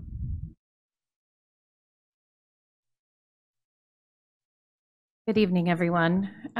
Thank you for having us. It's an opportunity for us to share the amazing work and the intertwined nature of the work between Positive Youth Development and Student Wellness and Support Services. So we're hoping to share a little bit that is new to you, but also excited about your learnings of what's already in place. So when we move through the idea of wellness, some of the components that we know to be true here in San Bernardino are those supports and services that you don't have to convince us that need to be in place. However, there's a body of research that also backs those components. And so if you take a quick look here, we know that restorative practices increase that sense of connectedness between students and staff. It connects the community and it increases the idea of safety. It also can decrease our discipline incidents, and we get to hear some of that from Dr. Baikendova tonight, including those things like fighting theft and threats. And then within a systems framework, I'm taking you around the clock here. In the systems framework, we know that it will increase our school culture, that feeling of connectedness, the time on task in classrooms because there are less discipline issues to manage. It increases the student's social emotional development. So you can see those various components of that systems framework, in addition to reducing things like office referrals and suspensions. Our positive interventions and supports, our PBIS, which we were here celebrating back in October, actually increases equity because you can look at the data to see if we're addressing the needs of each group of our students and each individual.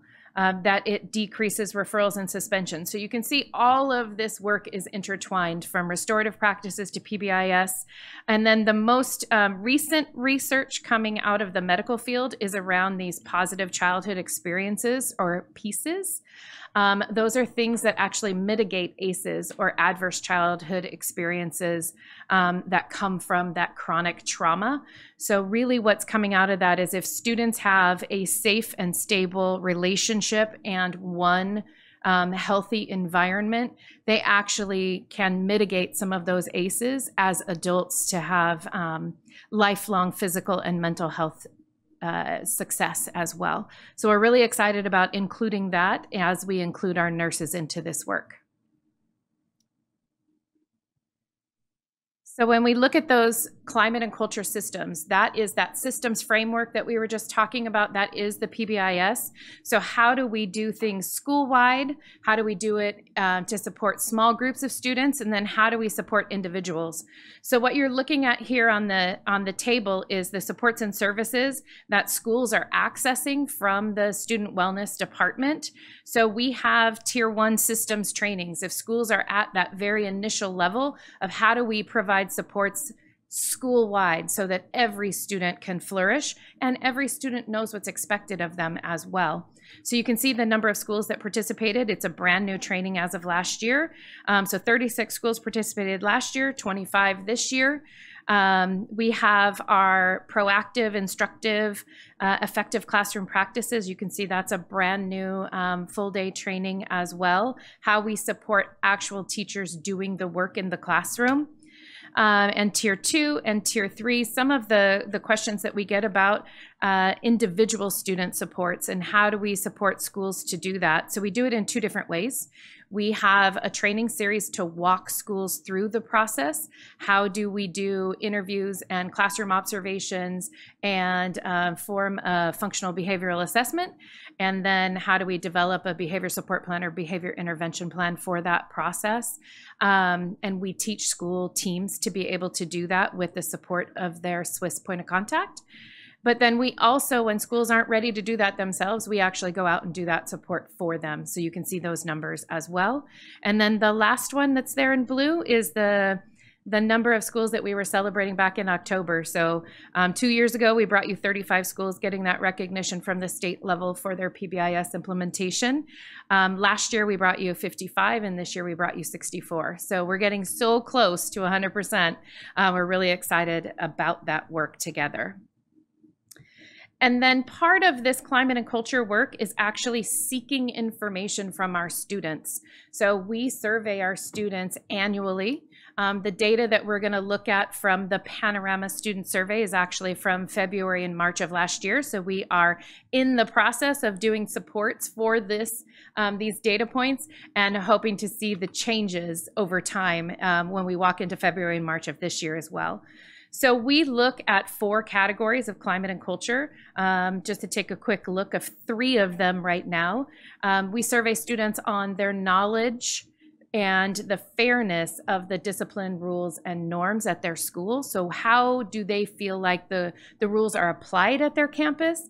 And what do we do to support that? So you can see our students that are in grades 3 through 5 are scoring 80% favorable. That means that they're saying, hey, things are really in place here. We really think that the rules are being applied equitably. And then at the secondary level, which secondary for Panorama is 6th through 12th grade, it's scoring at 75%. We also gave you the number of students that are participating in the survey there. So you can see 8,300 students roughly at elementary and 17,500 students at secondary. So it is a good sampling of our student population overall.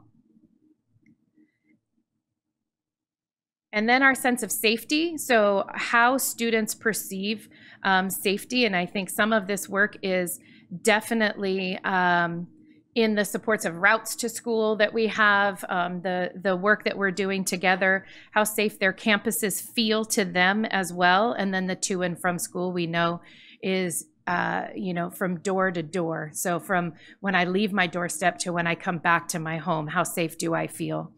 You can see there is a little bit of spike longitudinally in that data. And that 1 year right there was that COVID year when they were at home learning virtually. So just an anomaly of a year for us. And then lastly, in the student survey information, we have the climate for support of academic learning. So do I, as a student, feel like my teachers ensure that I understand the content? Do I also know that the teachers are here to support me when I don't? And so you can see our elementary students are scoring at 74% favorable and then 75% for secondary as well. So really looking at all of the climate and culture systems exist so that we can create the baseline for the educational environment where students can academically perform in their classrooms once barriers are removed and equity is managed as well. I am going to hand it over to Dr. Vaikendova, where she's going to share some additional information on these areas of safety and fairness. Thank you, Colleen. In addition to really working on culture and climate, that definitely has an impact on our suspension rates, because kids who actually want to be at schools and feel safe and welcome there are less likely to engage in activities and behaviors that lead to suspension. The other half is us training administrators in how to respond with other means of correction, in particular in a restorative way. We want them using the restorative questions and all of the restorative practices that we're trying to teach. So we're going to give you just a summary snapshot of what our data is looking like so far this year. On this slide, you can see the 3-year end-of-year trends, and the last column here is just about how are we doing so far when we look at August through October of this year. And you can see the suspension rate and also days of suspension. And something I'll call out is from 2022-23 to the last school year, we reduced the number of days of suspension by 1,146, which was, something that we're excited about, but obviously want to push on that a whole lot more. Our goal for this year is a stretch goal. We hope to be under 4% by the end of the year, and so far we're looking in the right direction. This time last year, we were a little higher than 1.6, so we're trending in the right way, right direction. Okay, so this other, we just also wanted to show you, because we know the board does prefer to see this for elementary, middle, and high, kind of broken up, just so you can kind of see the differences between the grade levels. And again, it's the 3-year end of year data. And then the last column is August through October of 2024.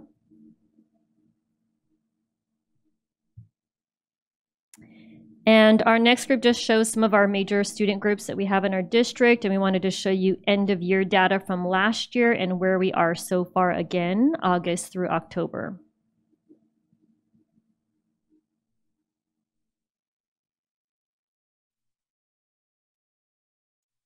And we also want to show you the same thing, the 3-year trend for expulsions and also the recommendations coming in. As you can see, after the year of distance learning, we did have a lot more challenges in terms of behavioral issues. Reestablishing cultures and climate was like starting over. And you can see that we are trending a lot further down now. Last year, we ended with a lot less recommendations at 149. And so far this year, we have 34 recommendations. So it looks like we hopefully, if all goes well and we continue with our interventions, we will end the year with a lot lower expulsions and recommendations as well. And I also just wanted to call out, we are always tracking our African American students. We want to make sure that we are starting to close that discipline gap as well in terms of our student data. This data chart on slide 15 shows our work in terms of the bullying and conflict intervention team. This in particular, you can see since we started having a bullying and conflict intervention team in our district in 2018-19, you can see how many cases have been referred to us over the years. And if you go to year 6, so last year as an example, we had 365 cases referred to us at the district level. That could be coming from a student who filled out the QR code. It might have been a student or a parent that called our office. Sometimes it's a school calling us for help because they don't have anybody equipped at their site yet. So that's how many cases get referred to us. And as you can see, once we do the assessment, which is called Interview with Care, and we determined, does this qualify for bullying? Then we determine at that point, which intervention does the student need? So the big thing to remember here is that we don't say, oh, it's not bullying. Sorry, we're gonna wash our hands of you and send you back to your school site. If a student is referred to us, that means there's something going on, whether it's bullying or conflict or something else. So the team does offer intervention regardless of why the student ended up, working with us and our team. The big work too, in terms of this team, has been to equip the sites. Now, we want sites to have experts like we have in PYD. And the purpose of that is if you have experts on your site, you don't have to wait for the district office. You don't have to schedule an appointment with us to come see you and come help with the student getting bullied or a student in conflict. If we can have experts like our team at the actual sites, then kids will get service so much quicker and get those restorative practices they need to end the conflict and to end bullying.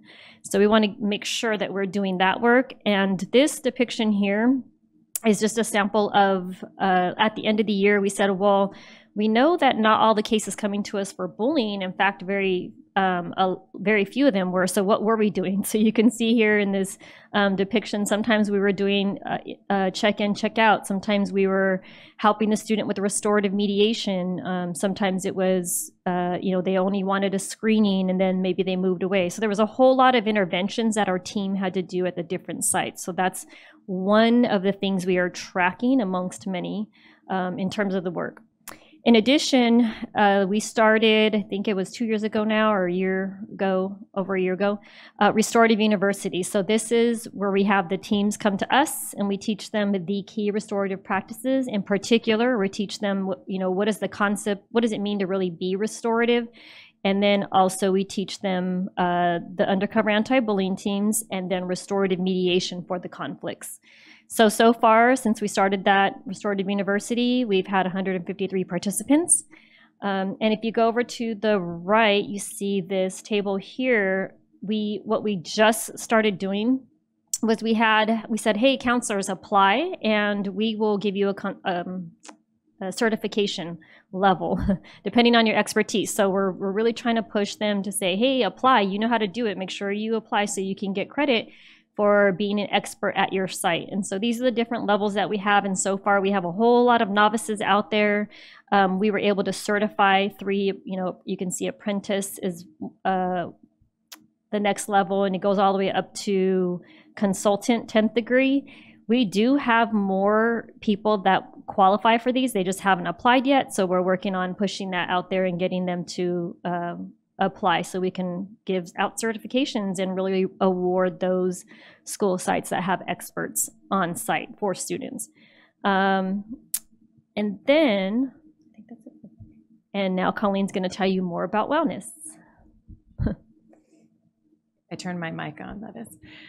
So coming off of that information about bullying and the interventions that are applied in positive youth development, taking a little step back and looking at social emotional learning in the classroom, that is something that we started coming out of COVID and our distance learning, is providing that curriculum in the classroom and supporting students and staff with their own social emotional learning. How I show up and how I'm aware of what I'm doing, as well as how I interact with others, is very much some of the awareness that I need to apply if in a bullying undercover team or in even the conflict mediations. So definitely taking a look there. Adding to our research bank here, we know that social emotional learning in the classroom increases all of these things that are listed. It's the sense of safety and support. Remember, we're going after that sense of safety, that sense of belonging are the key elements that we're trying to attack and target. It strengthens the relationships with teachers, between students and teachers, that sense of belonging and feeling included, or that inclusivity at school, that there's a place for me no matter which school I show up to. And then as we increase that sense of connectivity or that sense of belonging, it actually helps us increase that academic achievement, because students are striving with teachers they're connected to. And teachers are striving with students that they are connected to. And so that work between PYD and SWIS is essential to making sure that our teachers feel comfortable and equipped to doing that work across the tiers and across the levels as well.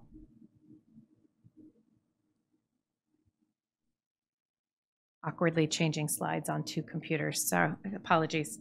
Some of the social emotional behavioral work that we're doing across the district, one of the things that we recognized is we had launched an SEL curriculum in district that first year back for our kinder through 8th graders, it's second step, and for our high school students, it's School Connect.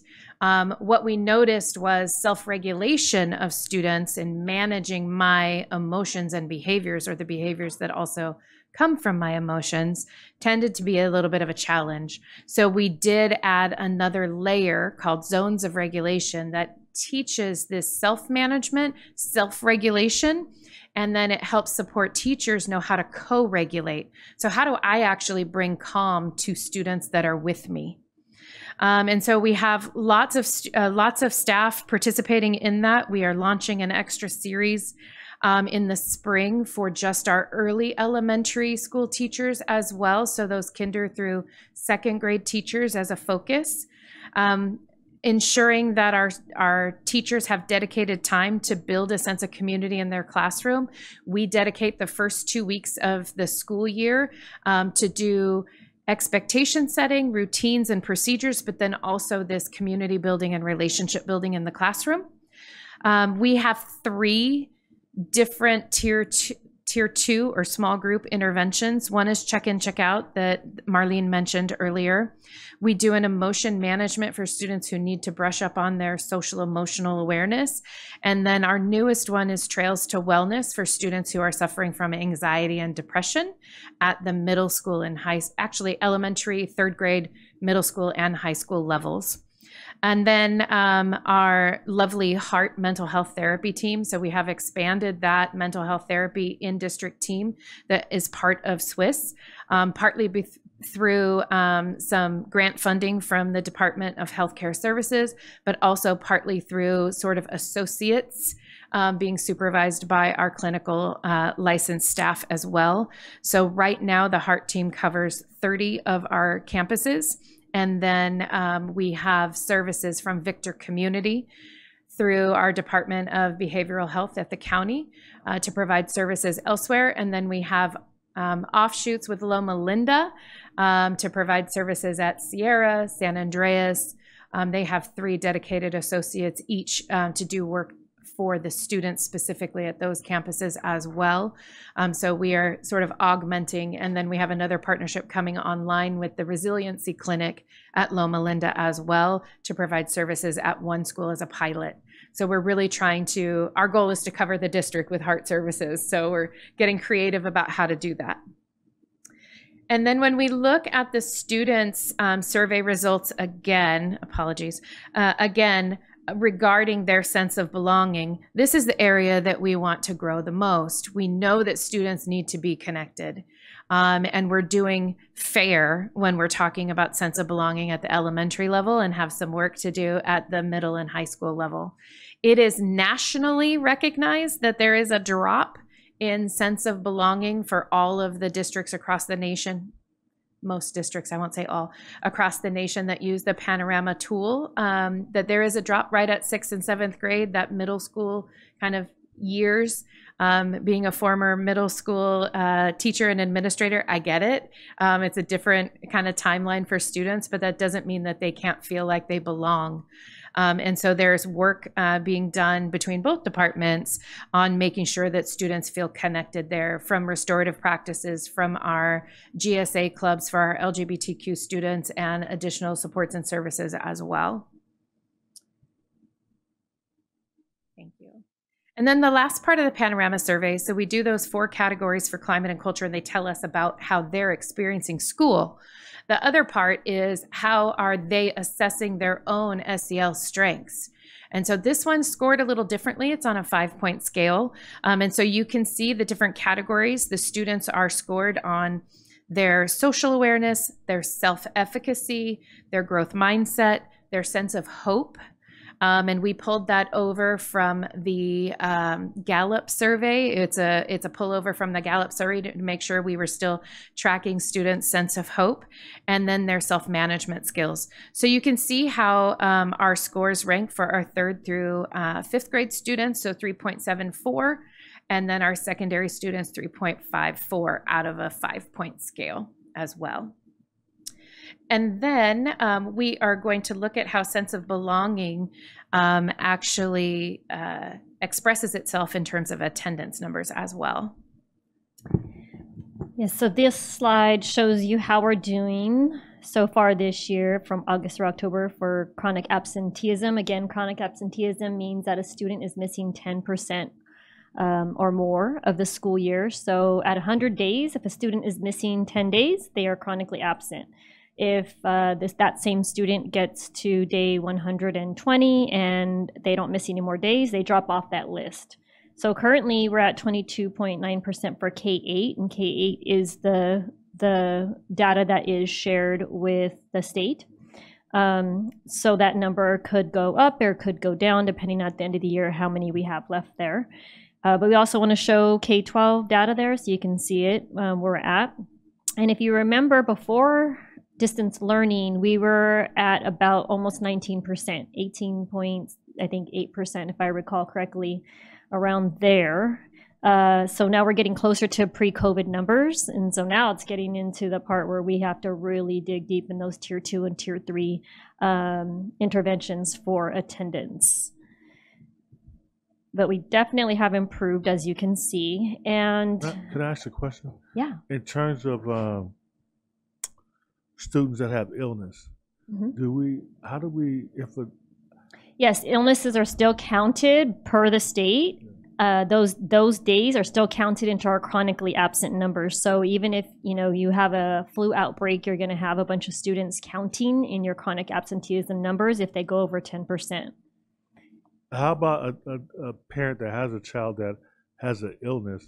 How do we separate them?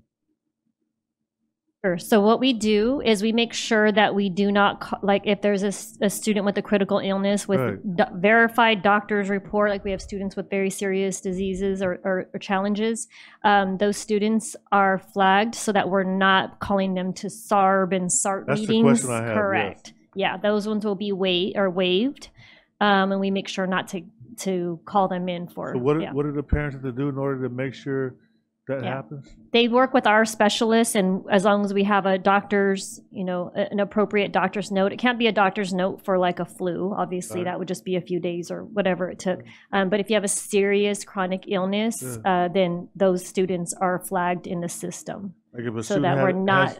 has asthma, you don't know when it's going to flare up. So when they have it, Yeah, we take those into account. So sometimes it just depends on how many doctor's notes they have or how severe the situation is. So each case is looked at separately, and the specialist will work with the parent if that is the case. you say specialist. What's the position of the specialist? We have attendance specialists. Attendance specialist? Yeah. Thank you. Sure.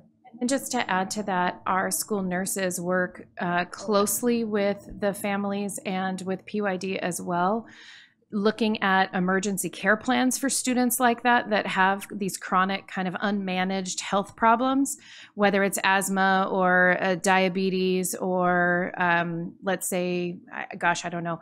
That's kind of the two main ones that we have, but then we have these other serious illnesses. And so we have students that are on like 504 plans to get support there to make sure that the team knows what causes those flare-ups so that we can minimize or mitigate those things so students are more likely to come to school. And then our nurses can, with parent permission, work directly with that primary care physician to start talking about, hey, here's what we're seeing at school. Here's the patterns of the flare-ups so that we can try to get some proactive preventative supports for a student like asthma, right? So if they go on their prevention kind of maintenance so that they don't have to use their rescue inhalers so often. And then an emergency care plan in case a seizure happens, for a seizure student or an outbreak. So really trying to shore up all of those pieces. And sometimes our physicians don't always know what it looks like for an illness to show up at school. And so we do have even a partnership with residents at Loma Linda, pediatric residents, where they come hang out with school nurses. So they see when they write their medical orders, what does that look like at a school setting? So we really are doing that. Yeah, because, I get the phone calls from the parents and they say, well, I keep getting these calls. I'm dealing with this issue of my child being sick and you guys are treating me like I'm a bad parent because the child's not going to school, but the child can't go to school because the child has this illness. So, and I think some of them may be just automated. If you miss a day, you get the phone call or email. But it really is something that we need to deal with, because I could see the parent being frustrated that I'm being treated like a bad person because I have a child that's sick, you know. So I think we got to be careful of that. Yeah, I agree. And then the last case scenario, or the worst case scenario, is we do have a program called Home and Hospital. We have one for special education that the special education department manages, but we also have one for general education students. So if, say, a student is in leukemia treatment, they actually have a teacher that comes to the house and does instruction with them and for them. But that would be like the most restrictive environment. And so it doesn't make up, the hour of instruction doesn't make up for the 6 hours of instruction during the day. So we only use that when we absolutely have to, when there's really good reasons. And so we do that for high anxiety cases, or like I said, a leukemia case. So it can be a mental health or a physical health need as well. Mr. Husky? There are a lot of different ways that we can handle these attendance cases, and our attendance specialists are really good at it. We also have Hazel Health now at all our school sites that can help get the kids immediate access while they're on campus. Usually when that happens, the parent's not communicating well either with Positive Youth Development or the school, because there are a lot of ways. The district is held responsible for this chronic absenteeism. So we have to notify parents when students are absent. We don't know whether the parent knows or not until we've had the conversations with the parents. Sometimes they don't call right away. They'll call you or call one of us before they'll call the school site or Positive Youth Development. It's when we go out and do Operation Student Recovery, and if you haven't done it, board members, I really wish that you would take advantage of one of these so you could see the kinds of conversations we're having with parents as a district. We're not going out there knocking on doors to say, hey, your kid's chronically absent, you're going to get a ticket. That's not the conversation. The conversation is always like, what's going on and how can we help? Is it a housing issue? Is it a transportation issue? Is it, you know, you don't have a way, the high school kid now has to get the little ones to school so they're late. You know, what is it that's going on? So there's a lot of different layers to this. Well, let me ask you a question. Because you mentioned the parents should call Positive Youth Development. Of course, there's no parent that's going to know there's a part of the district called Positive Youth Development. So who in the site, at the site, is supposed to recommend this parent to call Positive? There are attendance clerks at the school sites. So if they've gotten a start letter from the school site, it would come from, they should contact the school and let them know that they've gotten that letter. If it's come from the specialist formerly known as the SARB gals, then they should, the number for Positive Youth Development is on that letter or that contact. We don't leave anything, even when we go to the house and leave, you know, hey, we were here. We always, you know, leave the phone number for them to get a hold of us. Because what we're trying to do is help them mitigate whatever situation it is. It's the job title of the employee they'll be interacting with. And Positive Youth Development, it's the attendance specialist. Okay. And at the school site, they should contact their attendance clerk. And yeah, and so they're there. They just have to have the conversation. And I think sometimes you know, and I get it, because you know, when my daughter was sick, or I got a letter once, you know, I had to, you know, go in there and you're feeling a little defensive. And so that's never a good way. So I would ask parents to, you know, go in with open conversation to see how we can help. And sometimes they're embarrassed. Sometimes they don't know what resources we have to help them. Maybe they haven't accessed medical insurance, or they're afraid or whatever. We don't want our parents to be afraid. We want our parents to come to us, so that we can help them. We want you know, those children in the seats. You know, is it a short-term independent study contract? What is it? I mean, there's lots of different ways we can help these families, but we can't help them if they don't come. Thank you, Mickey. You're hired. Just answered all the questions for me. It was spot on. Thank you.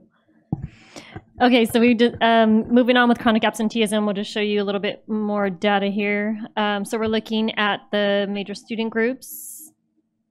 And something I forgot to point out, we decreased our chronic absenteeism rate significantly over the last 2 years, and especially in comparison to local districts. So I was tracking almost every month, asking my buddies that do my job in other districts, like, how's it going? Where are you at? And we were always ahead of all of them.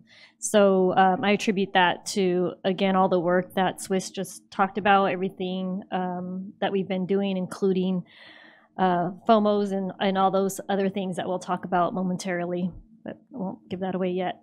Okay, so there a couple other things we do. There's so much different work that we do that influences these results as well. So I just wanted to give you a real short picture of things that we are tracking in terms of our data. We're not just tracking the KPIs. We also have to track, well, how many SARBs did we do? And how's this broken up through the clusters, and how many SARBs did we do for that score? Look at this school has, let's look at their data. Why is their data not as good? How many SARBs do they have? How many home visits have they had? So this is just a very small snapshot. There's SARBs were tracked on the top, what is this called? Graph, the colorful graphs on the top. That's just a snapshot of some of the SARBs done for some of the clusters. And this data was pulled, I think, just within a couple of weeks of school. And then the bottom graph there shows home visits by school as well. And at that time, I believe, I can't even see the number right there on the side. 967 home visits were done because we started in the summer, actually, for home visits. So we track all kinds of data. You'll be getting updated reports within the weekly board reports. One of the other big things we're tracking now is we figured out how to track FOMO events. So FOMO are the fear of missing out events that we do. That we attribute that. That work was, I think, huge in really getting kids to want to be at school. So those events are now being tracked. We can show you in the future on our Insights platform that we have.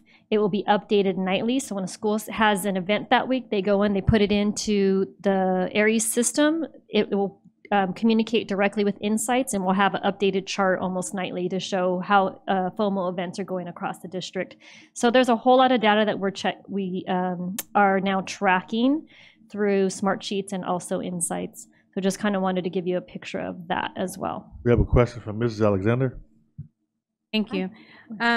In looking at this, I guess I missed it. What constitutes cluster 1 through cluster 8? What is that? So the schools are divided into the 8 different clusters. So I would have to give you the list of school names. Like the West Side cluster is cluster number 7, and it includes a group of 8 schools on the West Side. Okay. So it's just how we're divided up. Got it. And I guess my other question is, what are the factors? Like, what do you look at to go on a home visit? Like, what are those requirements or criteria? So it just depends on where we're at during the school year. So in the summer, we did home visits of kids that were chronically absent the year before, and we're trying to, like, hey, for this year, we want you're starting off with a fresh start. Here's the resources, and kind of met with those parents. We did that all summer long. Then sometimes the home visits are like at the beginning of the year, kids that were already starting to become chronically absent. My team jumped on it, and then some of them are, a month in. Now we're doing already kids that are chronically absent. So it just kind of depends on the time of the year. But there's a whole lot of reasons why we might be doing home visits from an attendance perspective. The reason why I'm asking is because your numbers are really high for Arroyo. I believe it's Arroyo High School, and then Bing Wong is leading for elementary schools. So I was just wondering. Oh yeah, they probably those schools did proactive home visits over the summer alongside our team as well. Yeah, right. So they would have higher numbers typically for the proactive ones. Yes.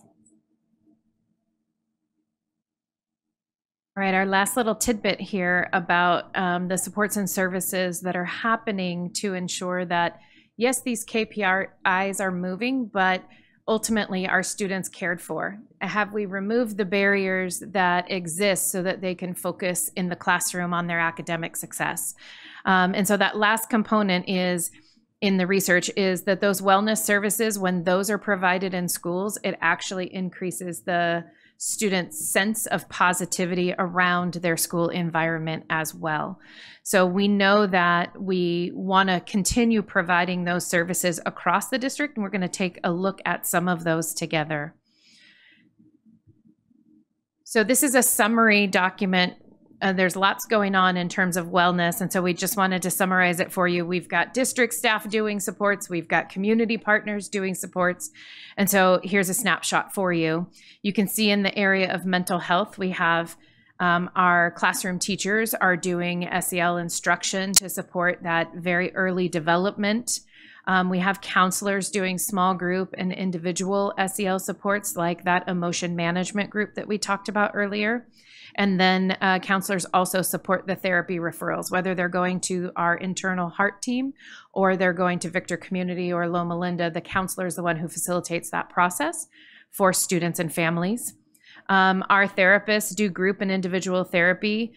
They were just trained this past August in a program called Match from Harvard University, and just participated last week in play therapy for our little ones. And so they have been kind of cutting edge in terms of how they provide therapy to our students to garner the best success for our kids. And then we have health professionals in our district. Those qualifications are nurses, counselors, psychologists, social workers, mental health therapists. All of those folks are trained as suicide risk assessors, so that we can get students the crisis support and help that they need in the moment that they need it. In terms of mental health with our partnerships, we shared earlier that we do wraparound supports and family therapy and individual student therapy with therapists coming from Victor Community or Loma Linda University to the campus and providing that therapy on campus as well. So we've had much more success with therapy without our families having to worry about transportation and getting off work and getting students to their therapy sessions. If it's happening right there at campus, it's much more successful for us.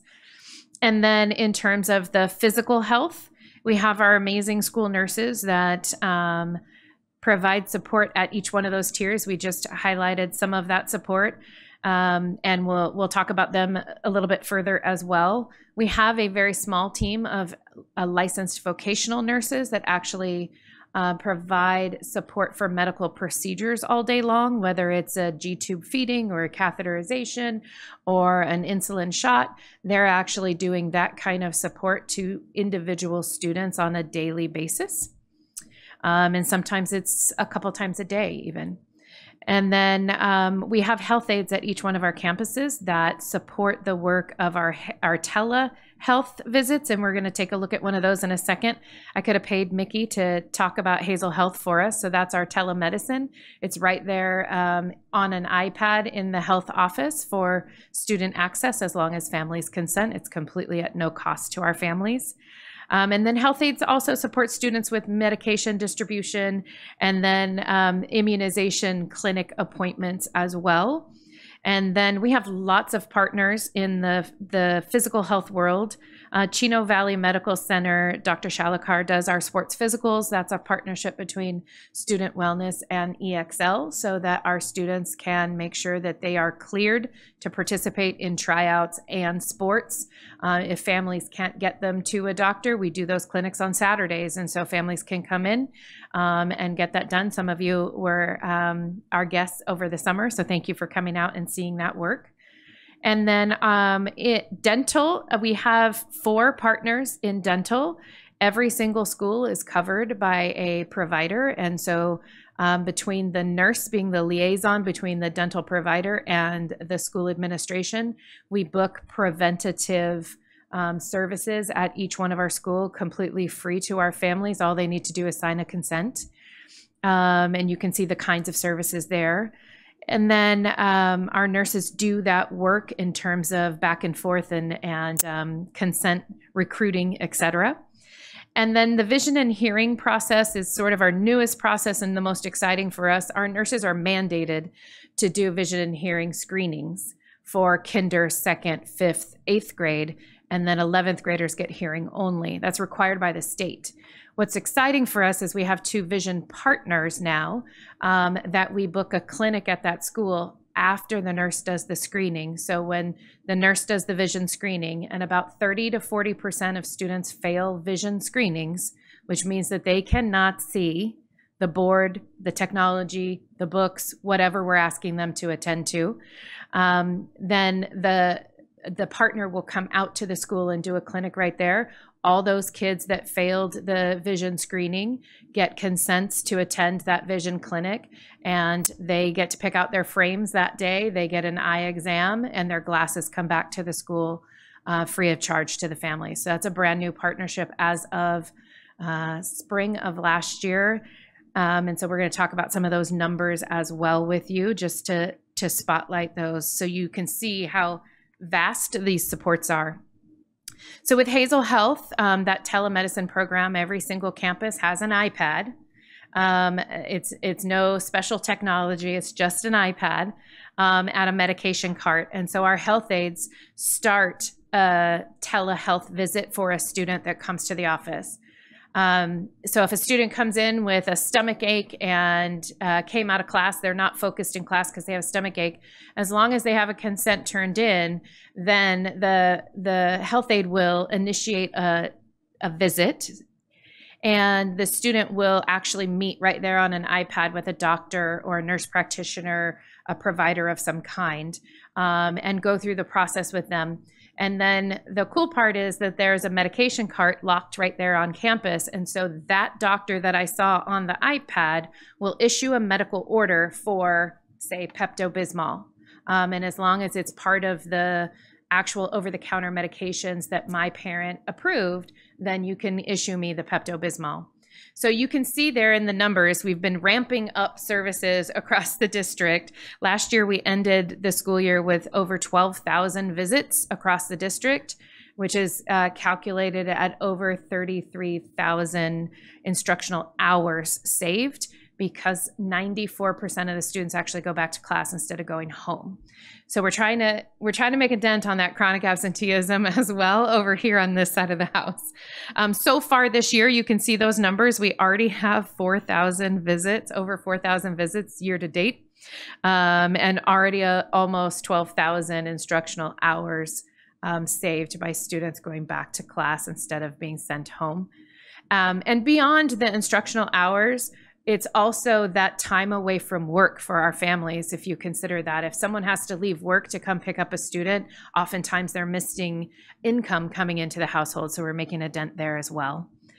In terms of immunizations, we had a nearly 100% completion rate before the start of the school year. We do that in multiple ways. We do a campaign and a reminder and communication to families. And then we get nitty gritty and individually support every family by calling them and saying, hey, did you know that your student is going to 7th grade? They're going to need the Tdap shot. Let's get you an appointment at our clinic this Saturday.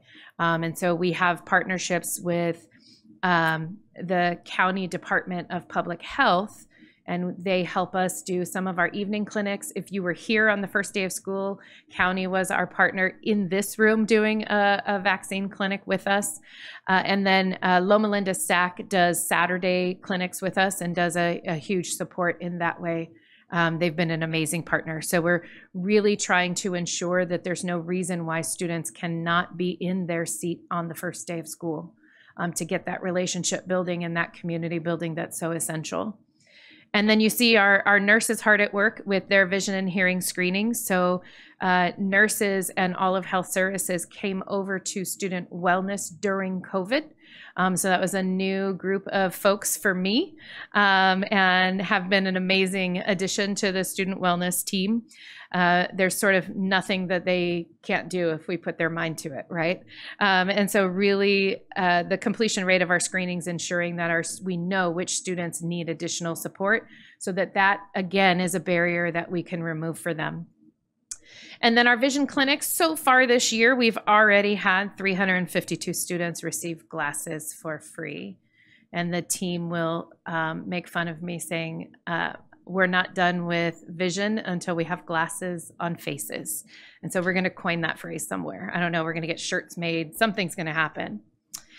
We wanted to show you a quick video to give you a sense of what Hazel Health actually looks like on a call. So we're going to walk through this. It's just a one minute video, if all goes right. David has faith.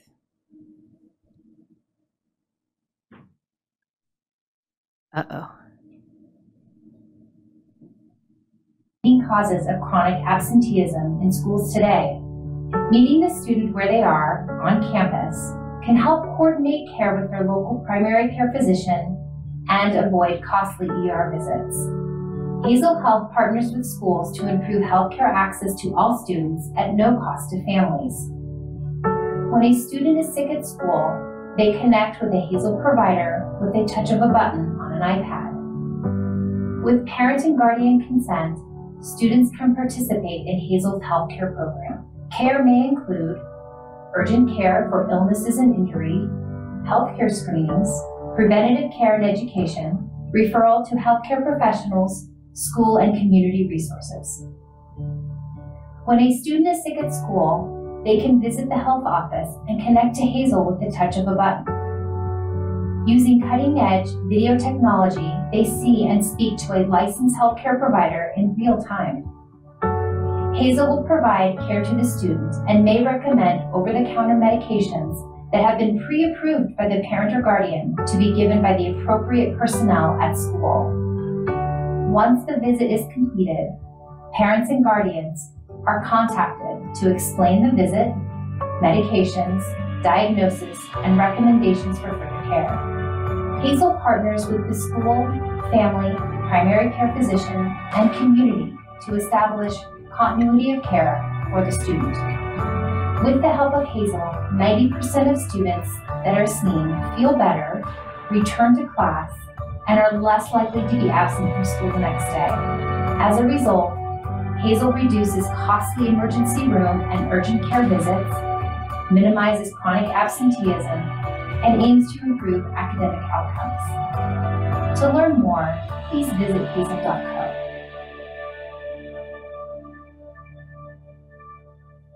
I'll just add an extra detail that Hazel Health will also diagnose things like strep throat and ringworm, skin, irritation. That wouldn't be managed with an over-the-counter medication right there, but they'll call the family and identify which pharmacy our family goes to, and they'll call in the prescription to that pharmacy so the family can just go pick it up, which is much easier than having to, pick up your student, make an appointment with your doctor, and then get them seen, and all of that may take a day or two. So we're really trying to make sure that students' care is managed right there in the moment.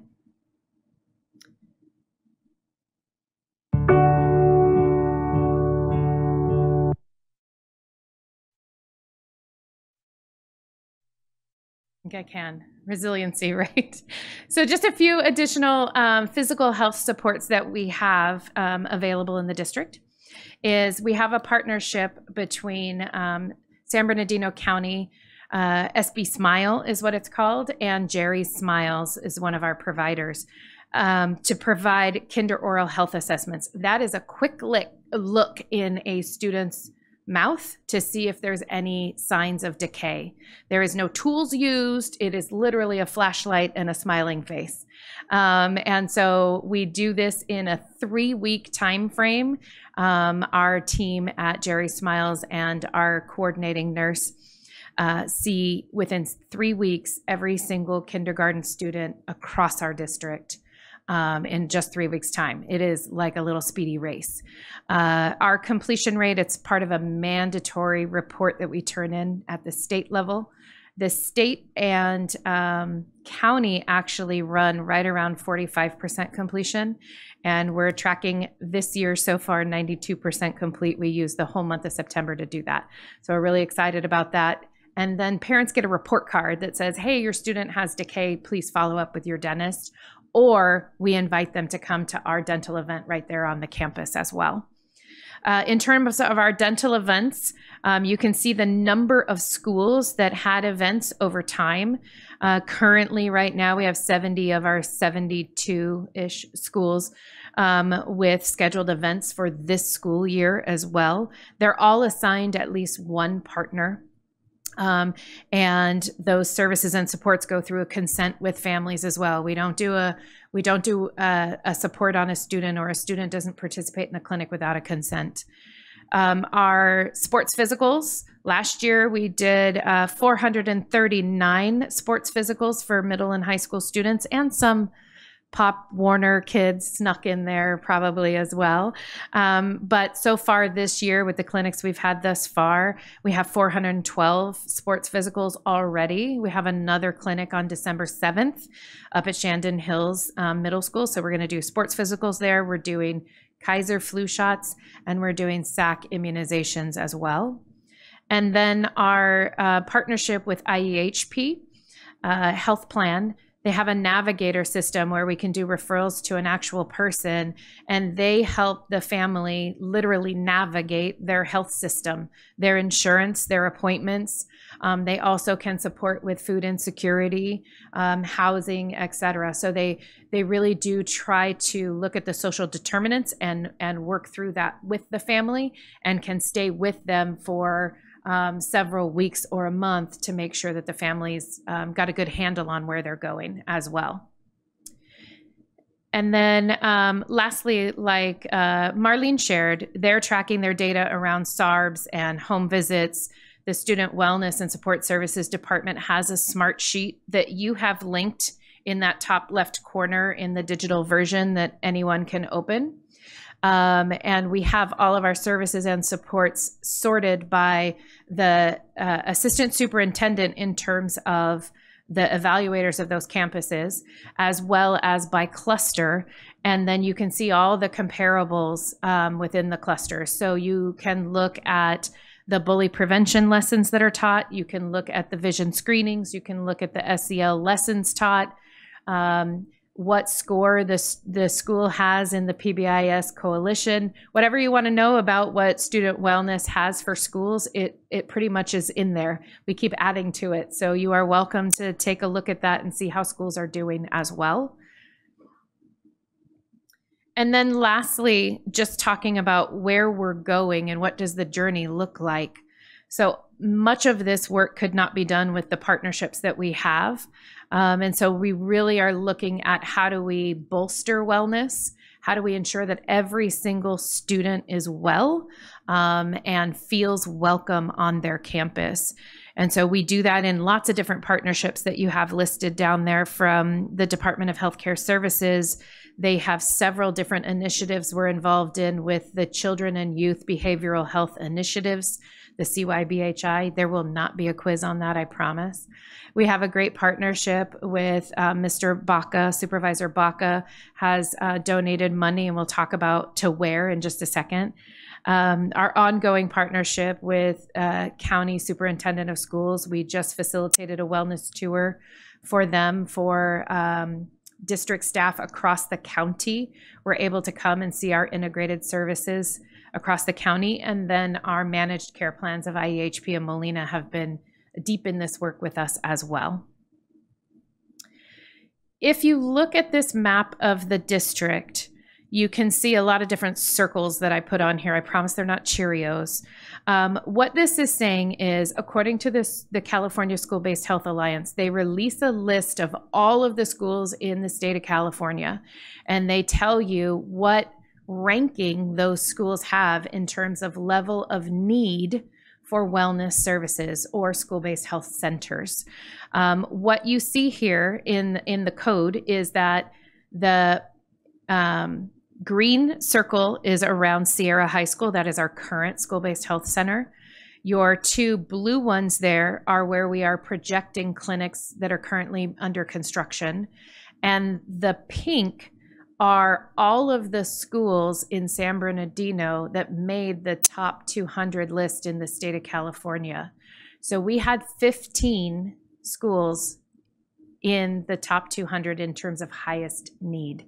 So I give you a map so that you can kind of picture where the need exists. That does not mean that school number 201 on the list was not also San Bernardino, just looked at that top 200 to give you a sense of the level of need that we have in our city. So with that said, and looking at that map, we're happy to share with you a little snapshot of what's been going on behind the curtain with those supports from Department of Healthcare Services, with those supports from Supervisor Baca's office, with the support from the county as well, that we are bringing online a full community and student clinic school-based health center at Pacific. It is part of the biomedical pathway building.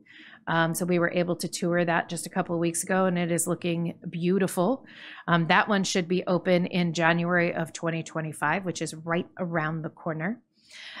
Sierra High School is getting a rebuilt space of a wellness center as well, and theirs should be coming online around the same time as Pacific. San Andreas is getting a full renovation of their wellness space as well to provide more therapy, individualized confidential spaces for therapy and case management as well with their social work interns that are there. Indian Springs is coming on in January of 2026.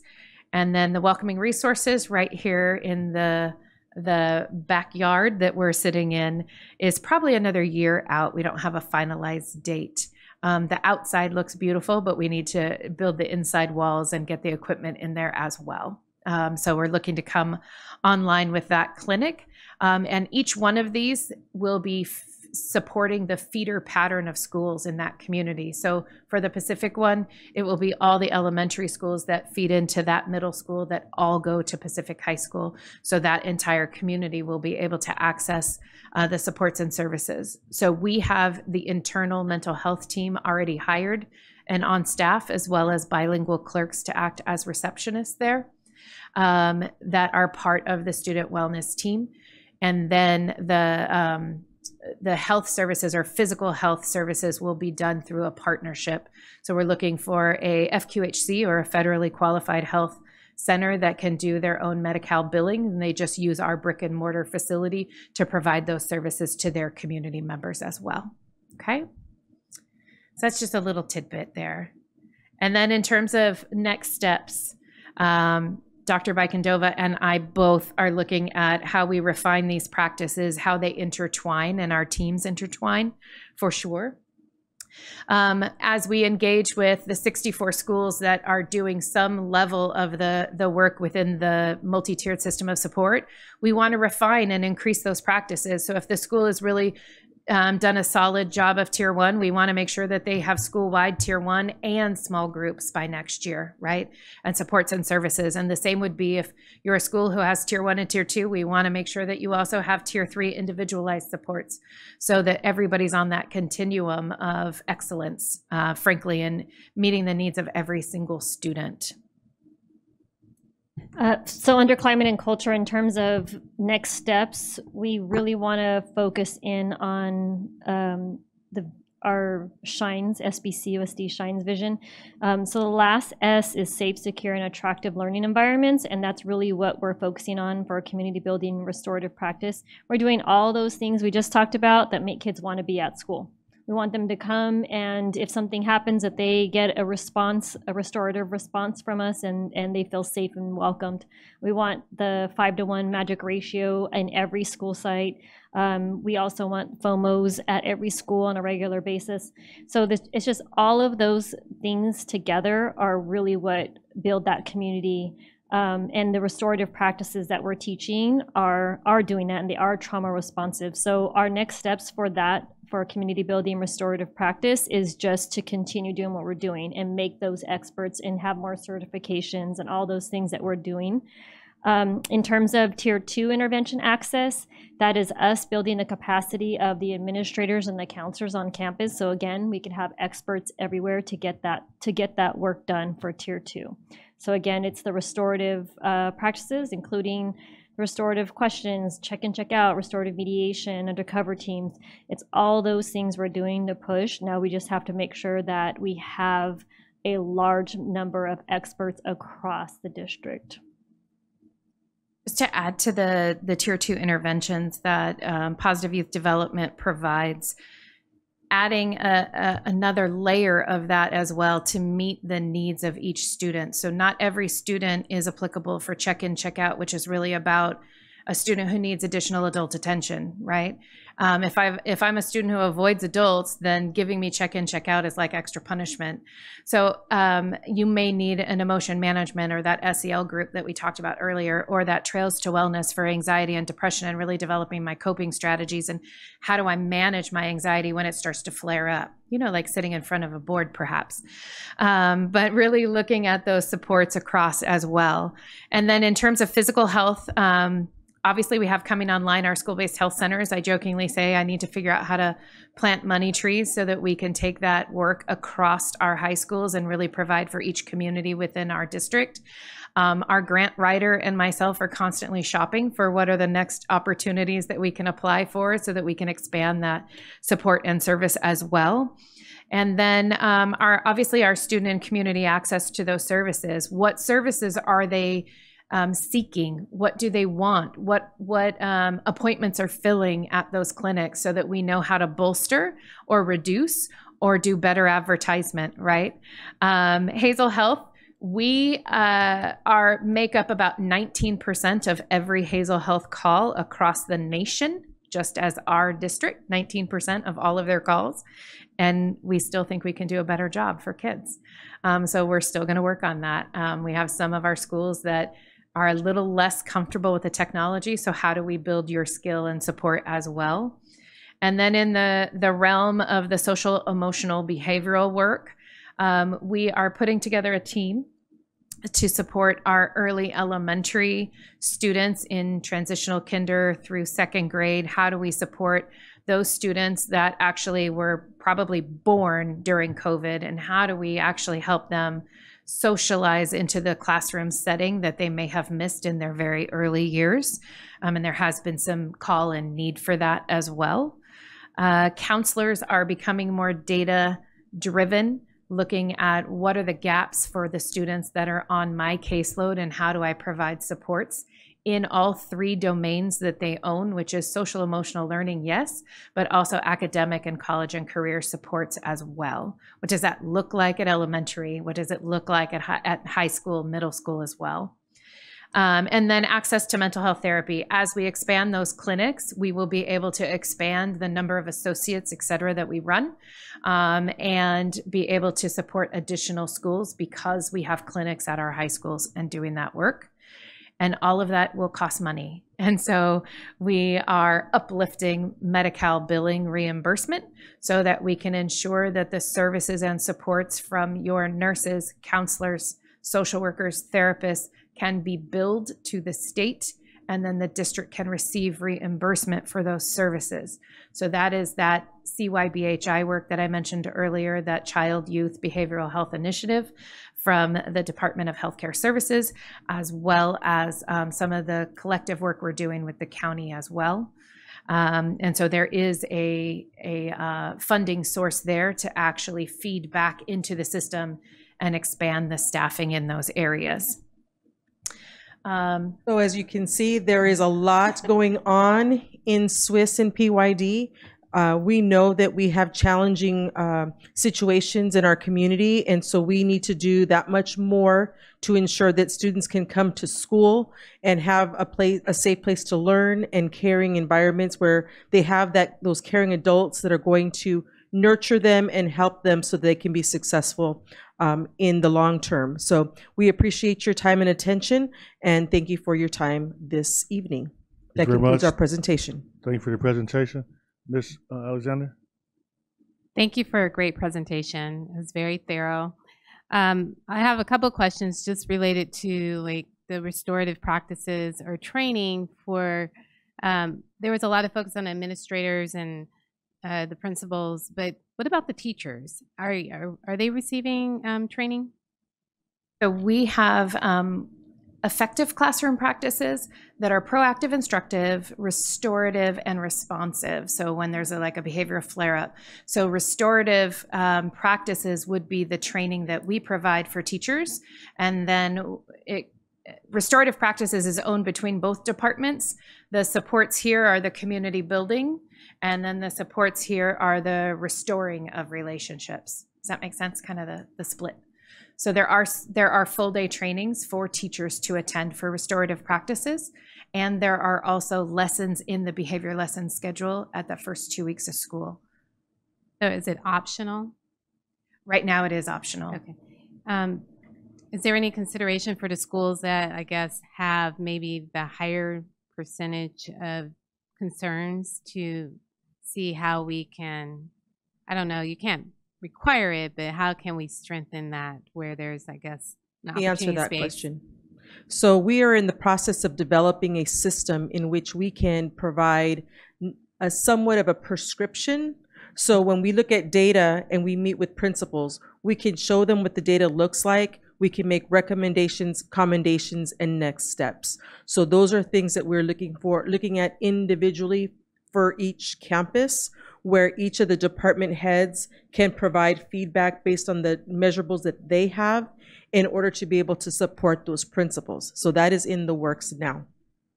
So would that be something that would be implemented next year, or? No, we're trying to get this ready for second semester. Awesome. And I'll just add a little detail there too. Each one of the schools does an action plan about what their focus area is. So if they're looking at their data that says, hey, we have a gap in sense of belonging, what do we do about it? They could say, hey, we're going to focus on restorative practices in every single classroom here. And then we would be able to deploy our training team, our point of contacts, out to the school to provide that during an MOU time as well. So they could receive it during the teacher's professional development time weekly. Thank you. And then I have one other question. So I appreciate the survey results. I was just wondering, what does good look like for the KPIs? So you report out, for example, knowledge and fairness, discipline, rules, and norms, 80%. What was the actual goal? So we want to see a strong favorable score in each one of those categories, which for us would be 80% and above. So there are some of those pieces that actually have action steps for us.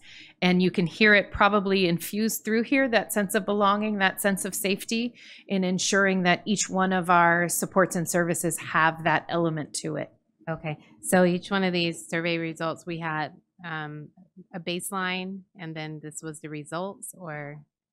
Yes, and those results are from now February and March of last year, because we do this annually. So we are gearing up. So this has been like our support year, so that we're gearing up for what are the survey administration, and then what are the survey results going to be for March. Okay, is that something that we can see? Is that something you can share with us? Absolutely. Okay, great. Yeah. Thank you. You're welcome. Ms. Rosales Medina? Thank you so much for the presentation. Very thorough, and it gave us a lot of insight of the many great things that we're doing. I wish there was a way where we can copy and paste this presentation for you on the website, or just showing what the many great things we are doing.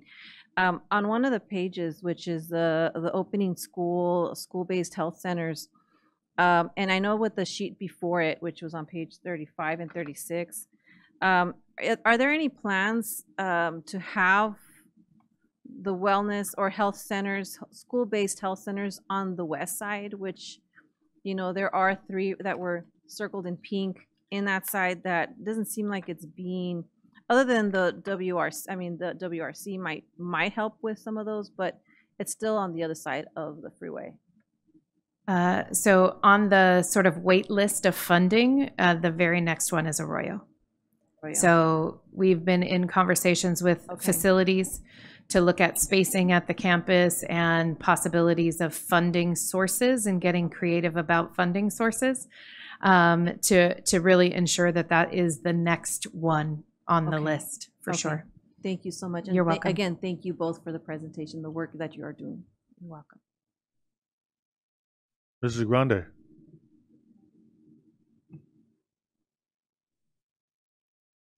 Hi, I too want to thank you very much. It's like a lot to get all in one night, but I think I pretty much grasped a lot of stuff, and I did take a couple of notes about some things. And I'm interested in the LVNs that you say. I was just wondering, how many do you have? And I noticed that now they're more rotating rather than just staying in one place. When I was in Anderson, I noticed that we no longer had one that was there all day, all the time. And I was just wondering what do you have your protocols in place regardless for emergencies or procedures for like administering seizure medication if the seizure is too long?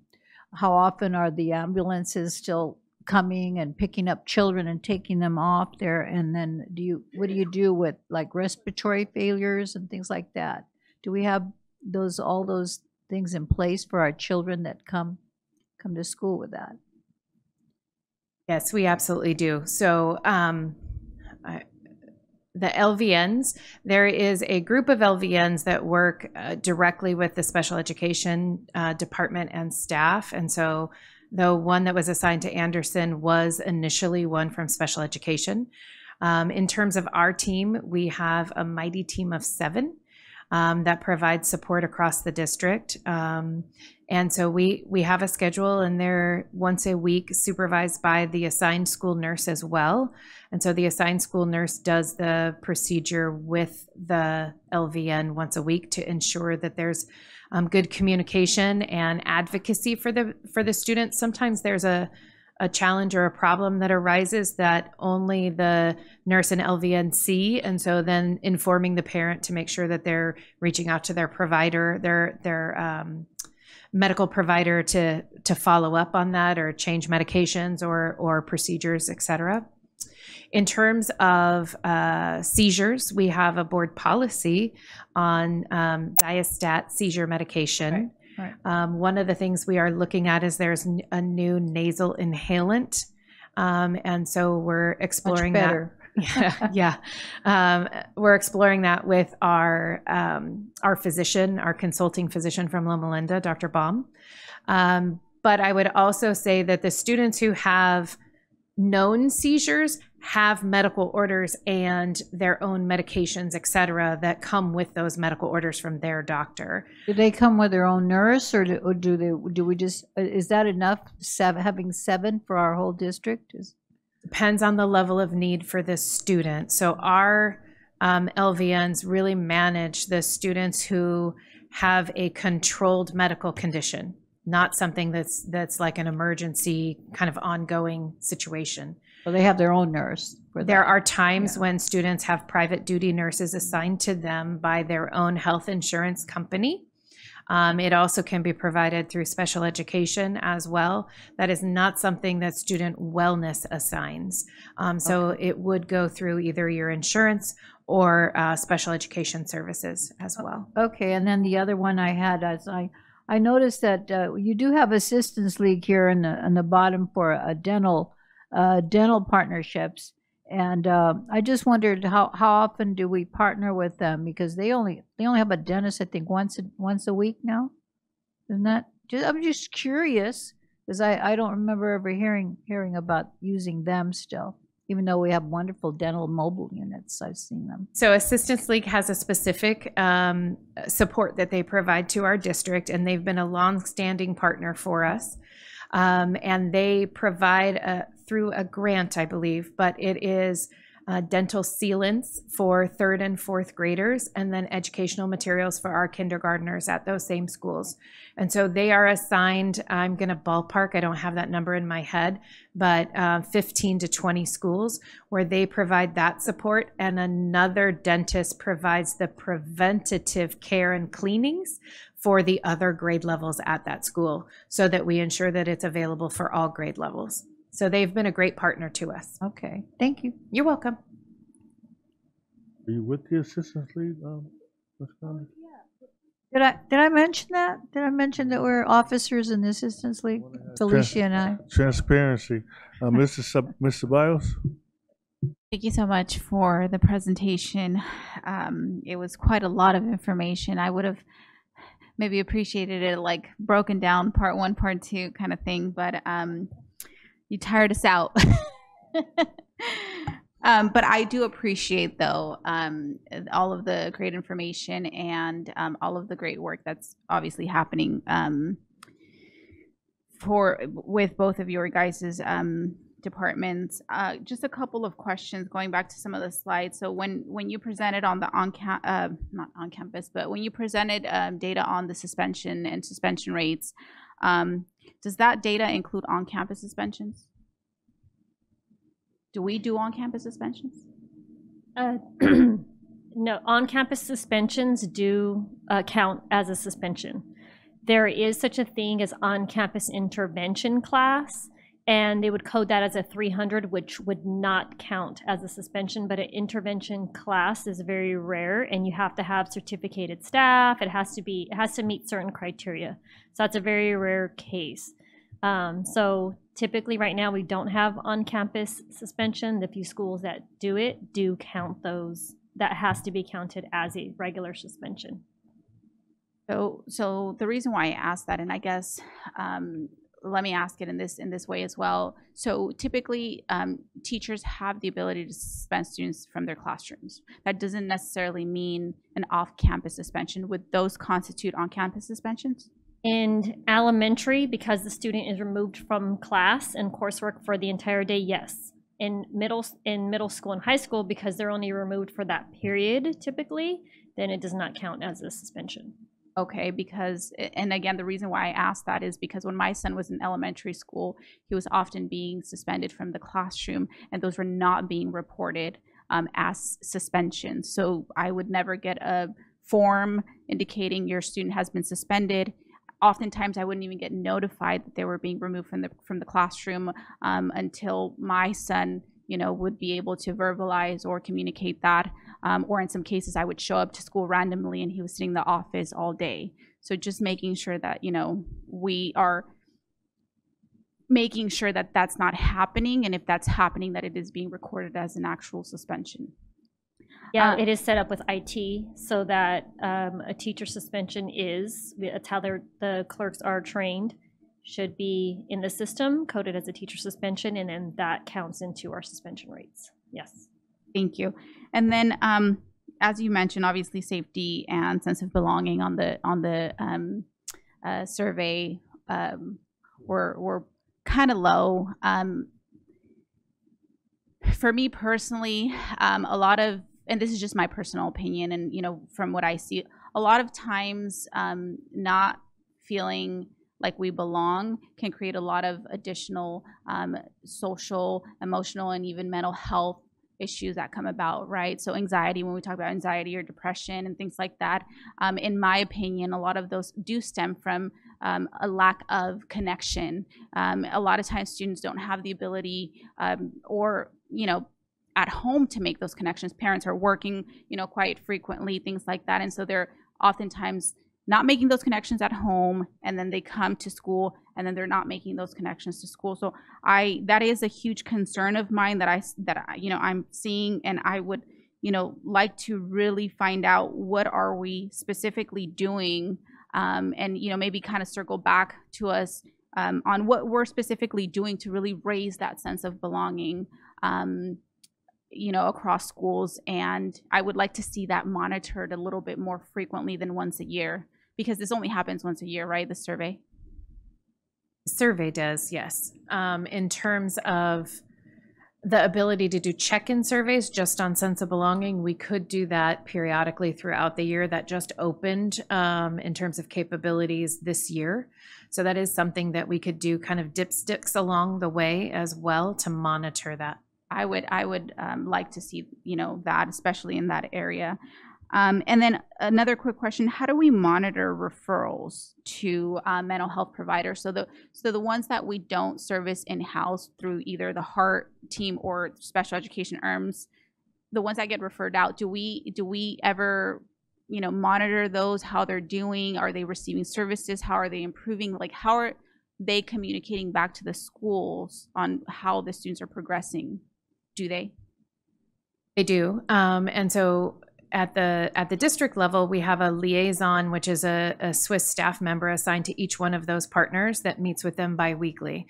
So either biweekly or monthly, my team is getting a report on the number of referrals, the number of students that are actually being serviced and provided with therapy, and then the ones that have exited or the families that didn't consent, so that we have this communication back and forth. That communication also happens to the referring counselor specific to that student.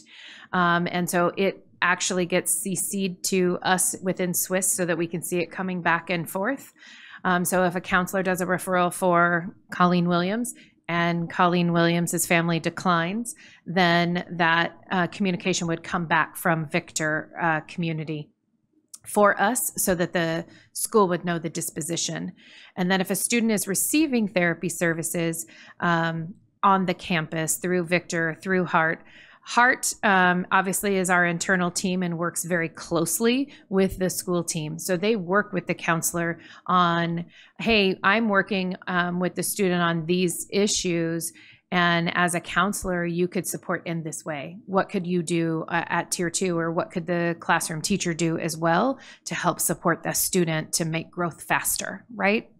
And so they communicate quite diligently and actually have a great relationship between that therapist and the counselor, but then also the classroom teachers.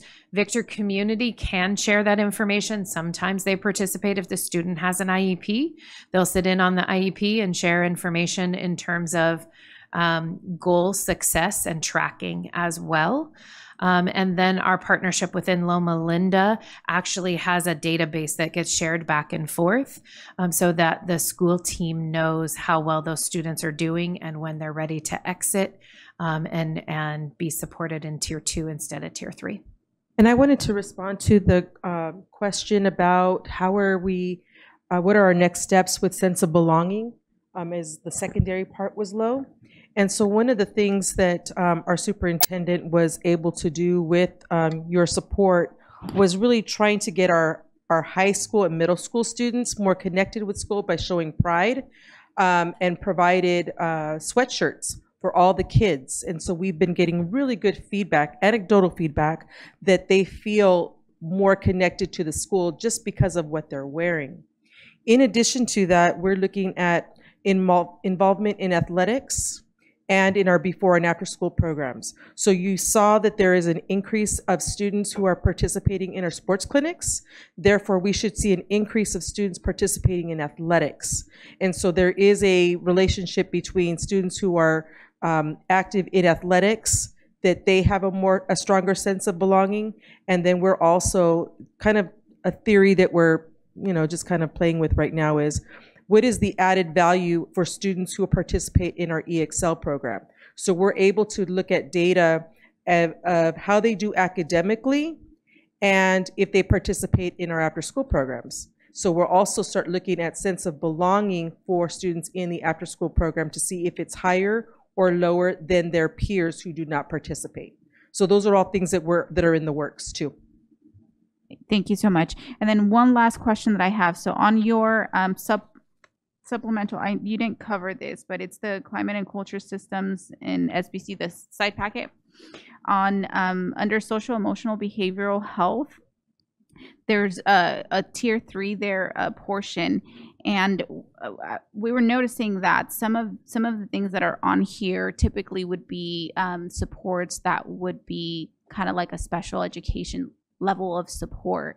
But it looks like this is not within special education. This is outside of special education. So you're talking about the functional behavioral assessments and the behavior support plans, behavior intervention plans. So we have a process to support individualized students through that for general education students as well. So some of our students that have social emotional behavioral needs, we don't see this gap necessarily in academics would identify them for special education perhaps, but they do have a social emotional need that maybe doesn't qualify for emotional disturbance or some of those categories or labels.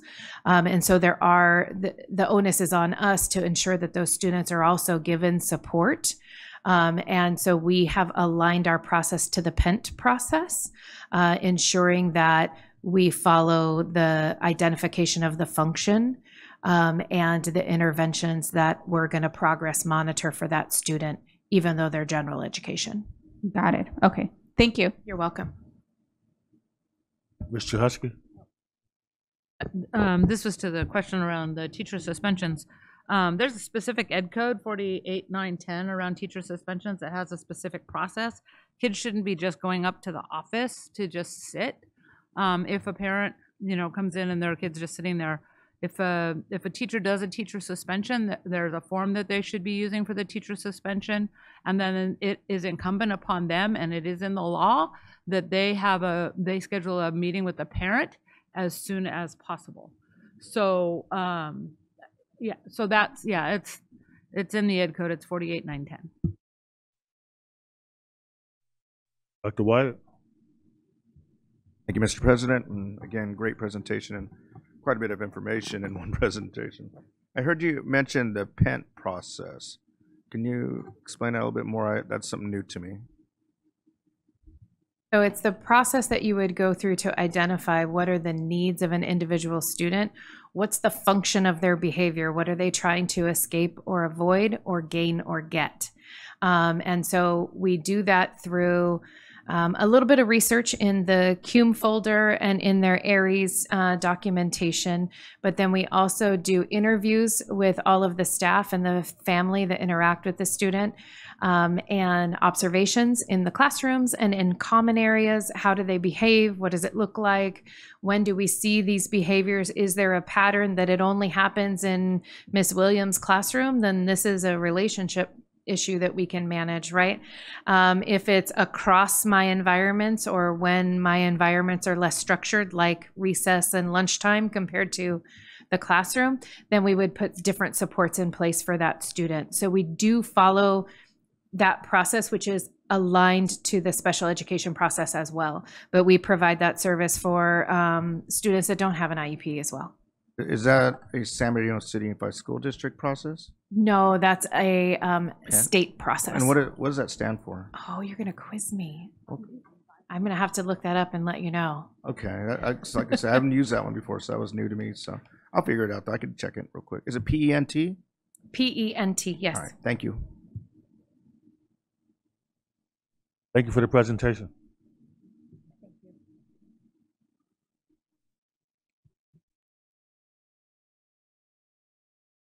Section 9, board discussion. 9.1, Women's Inspirational Network and San Bernardino NAACP's 7th Annual Kwanzaa Ball sponsorship in the amount of $1,000. So moved. Moved by Ms. Medina.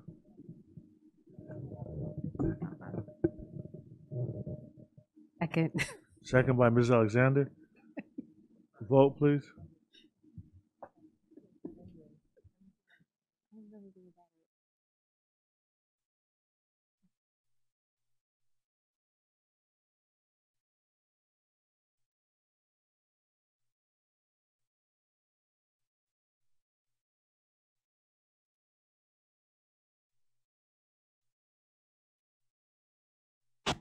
I gotta go. Motion passed. 9.2, Cell Phone Policy Committee. I asked for this item to be agendized. You know, the governor took action. We have historically we have a cell phone policy that exists. So I just wanted to get a feel for what is being done at the schools right now, and then what's our timeline for satisfying the new laws that the governor has issued in terms of the policy involving students, parents, and teachers and other district staff. So thank you, Mr. Tillman, for the question. We do currently have a policy that is in place. It is policy 5131 under conduct. It states that our cell phone policy that students are permitted to possess cell phones for use before school and after the instructional day. They must keep their cell phones with power off and out of sight during the instructional day, etc. So there is some information that's already outlined. Currently in place, each school has their own way of monitoring this. There are some schools that have pouches. There are some schools that have cabinets where they store cell phones. There are other schools that they tell the students to put their phones away. So it's varied out there. We are committed to following the outline of the bill. And so we have a director who is working on putting together a plan that will include stakeholder involvement. So currently we are looking at our student leadership group. So we will be talking with our student group in Slack, where we will be discussing the current policy as well as examining the new bill. So that way they can kind of compare and contrast and then talk about kind of what are some current issues around that. We will also be talking to all of our parent groups. We are looking at possibly some town hall meetings, looking so that we can get stakeholder involvement from the community at large. Of course, we will involve our union, our SBTA, our labor organization. We will ask the president to select representatives that will be participants in this process. We will have a work group that will consist of high school representation, which would be vice principals, middle school vice principals, principals, elementary. We will have folks from school safety, campus security, and school police, so that we can work together, because we want to make sure that we're not finding another way to penalize students. And so we know that from past policies with dress code or hat policies, it ended up being a situation where we were having hands-on escalation of force be all over a hat or all over, you know, somebody having something that maybe they shouldn't have. So we do need to find ways that we're going to be able to create win-wins so that students understand that we are enforcing a law that we didn't pass, just like the late start, right? And that we want to do it in such a way that we are restorative, that we are respectful, and that we are having, we understand that there's a need from parents that they want their students to have phones due to some of the school violence and school shootings that have happened around the country. So we're looking at how do we create a win-win where we are following the intent of the bill, but creating an environment where our students understand, that our community understands, and that teachers are able to enforce it, as well as our administrators, so that learning takes place. Because the whole intent behind this is that we're creating environments that are free from interruption, as well as reducing social anxiety and mental health issues based on social media. So we are working on that. Our plan is to have this committee to start working so that we have recommendation for the board subcommittee, as well then to take to the board towards the end of this school year. Thank you, Ms. Medina. So then with that said, what you just mentioned, then I won't say too much, but I do want to try to look at student safety, or even when our school sites are in lockdown. Sometimes those cell phones are kind of that avenue to the outside environment. So when the committee gets together, if they can look at when it comes to safety issues, you know, because unfortunately our schools do become in lockdown, and there are incidences where, you know, it can be a safety issue, and you want emergency contact and having the cell phones readily available just in case. So, and I'll leave that to the committee to look into. Ms. Husky? Thank you. I'm excited. I really think our student board members and our student leadership team, students would have valuable input. But what I actually wanted to say is I want to make sure that whatever the policy says, that it's not something where we ask them to take the phones away, because as you mentioned with the hat, I know it's going to start with, you know, they were defiant, they wouldn't take the phone away, and we're going to have an expulsion case because it escalated over a tussle with an administrator or a CSO over a phone. And I do not want to see this policy become that. So whatever goes into it, I just ask you to be mindful of that, because we know it happens all too often. Many of our expulsions are something that could have been simple that got escalated between a student and an adult that didn't need to happen, but for our policies. But can you elaborate? Give us an example of you saying what would cause that, Scott and then has how his to phone avoid out, and I say, Dr. White, it. put I your got phone that away. part, but Okay. how would you avoid that? Well, you just have to have it where they're not taking the phone away.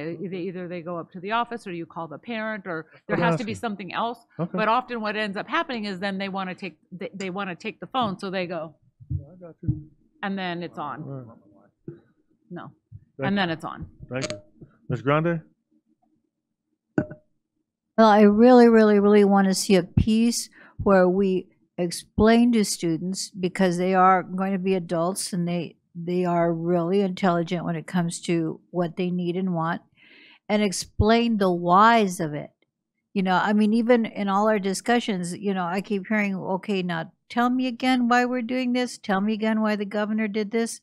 You know, we need to unearth and unpack all of those reasons. And it's almost like we're telling them, look, all we can tell you is that it's good for you, okay? It's in your best interest. They don't see that far. We have to tell it in such a way so that their very own student leaders, maybe student panels, maybe we could do a pro and con, turn it into some kind of contest, you know, a speech contest about, you know, there's going to be students that agree, that see, are foresighted and understand that we're doing it because of the social media effect on people's lives. It's leading to depression and suicide and all of these other sad things. And that's a fact. This is the So start of the process, so we're going to Yeah. get input from everybody. I agree. Ms. Ceballos? So yeah, just kind of you know, sharing the same sentiment, really being mindful and maybe, you know, really getting maybe doing some sort of education campaign beforehand with the students, and then also really engaging, you know, parents on how they can support this, letting them know that, hey, this is the new law that has come down, and we're going to be moving forward. But, you know, in preventing some of the things that Ms. Chahusky had mentioned, you know, how can we, you know, get their buy-in as well and their support for them to be able to provide ideas for us. That way they help us from the get-go and maybe not send their students to, you know, to school with cell phones or what have you, but really be really thoughtful around that work. Absolutely. And I really think the gentleman had a valid point today in terms of the cell phone being a valuable tool that can be used in education. So I really think a part of the discussion has to be being able to, say for instance, if a teacher has a class, I mean, the cell phone is such a powerful tool, you could even have a cell phone class, just using all the tools built into it. But we should make sure that if there are instances where the education is going to be centered around the use of the cell phone, that we're not prohibiting the cell phone from being in those classrooms for constructive use. So that's part of it too. But the reason why I agendized this item tonight is to have this discussion, start the process of meeting with the committees. Mr. Ariano, if you could come back with a timeline, and then bring all the parties together and try to bring back a first iteration of how we're going to move forward with the cell phone policy that satisfies whatever the governor is. But even to the extent that maybe we have to reach out to the governor's office and say, hey, we don't want to be in a predicament where we're saying we're going to ban cell phones totally, because we might want to use them in an educational environment. So there's no way we're going to say we're going to ban cell phones totally, right? So how do we make those changes, and do we need to have the state be flexible on what their direction is also? Ms. Chahusky? I was just looking at the bill, and I have a question because I haven't read it entirely, but it says, or prohibit the use of smartphones while the pupils are at a school site. So I was thinking it was while they're in class, but are they actually saying the whole day? Because I was thinking a lot of the problems with cell phones actually happen at lunch and recess with the filming of fights and things. So I'm not sure what the law is actually requiring different than our policy. So I just wanted clarification. Really, in essence, when you look at the law, you know, I brought it up a couple times just in preparation.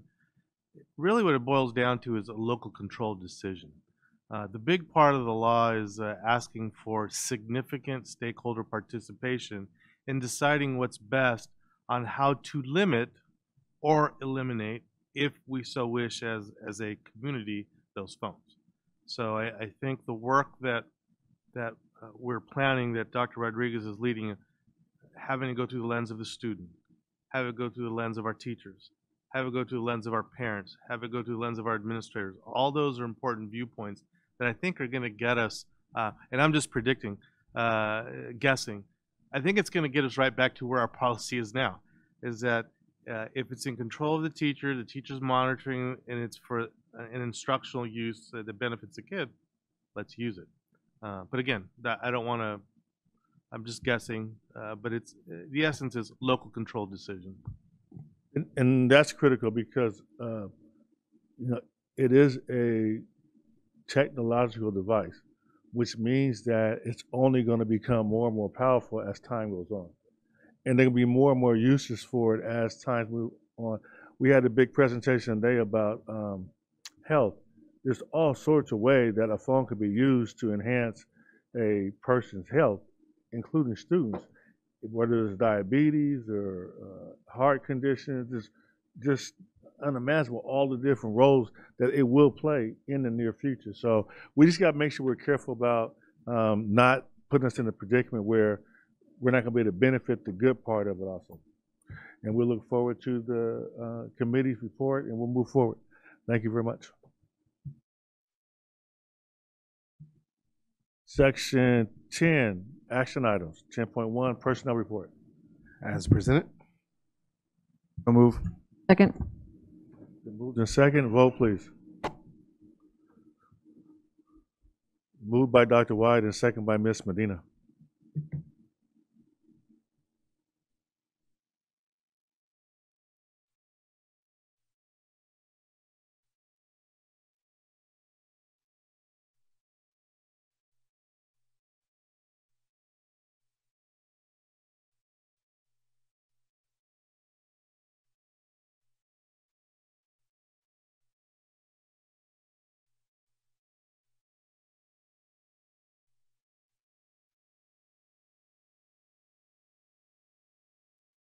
Motion carried. 10.2, resolution for allowance of attendance of emergency conditions, Parkside Elementary School and Golden Valley Middle School. So moved. Second. Moved by Mr. Husky, second by Ms. Medina. Vote, please.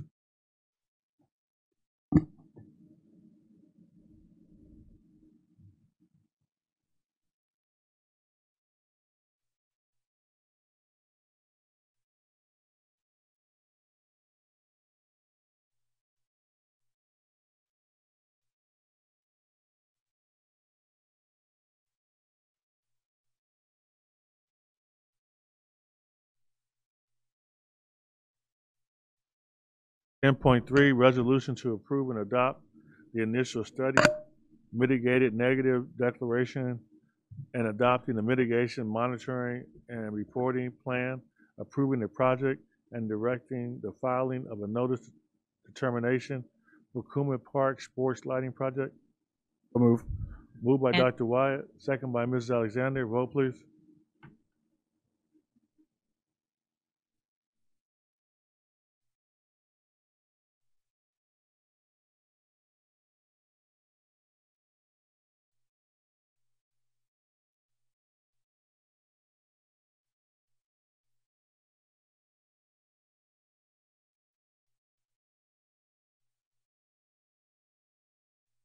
Motion carried. Section 11, consent items.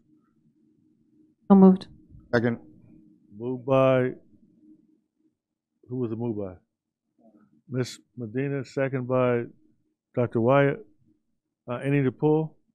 11.3. 11.3. Any others? Vote, please.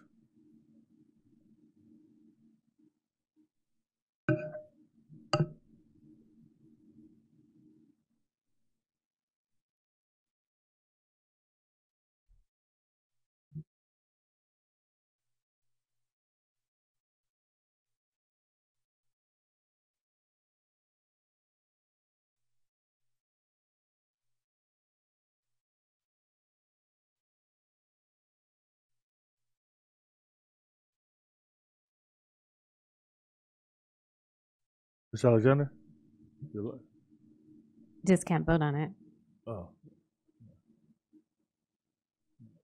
A motion carried. 11.3, compensation for school board member. So moved. Yeah. Moved by Ms. Medina, second by Mr. Biles. Vote, please.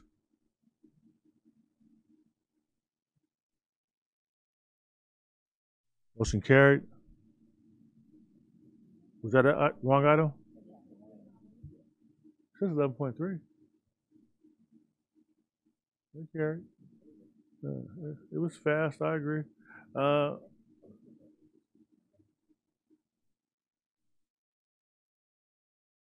Yeah, well, put down Felicia for abstain. Ms. Alexander abstained.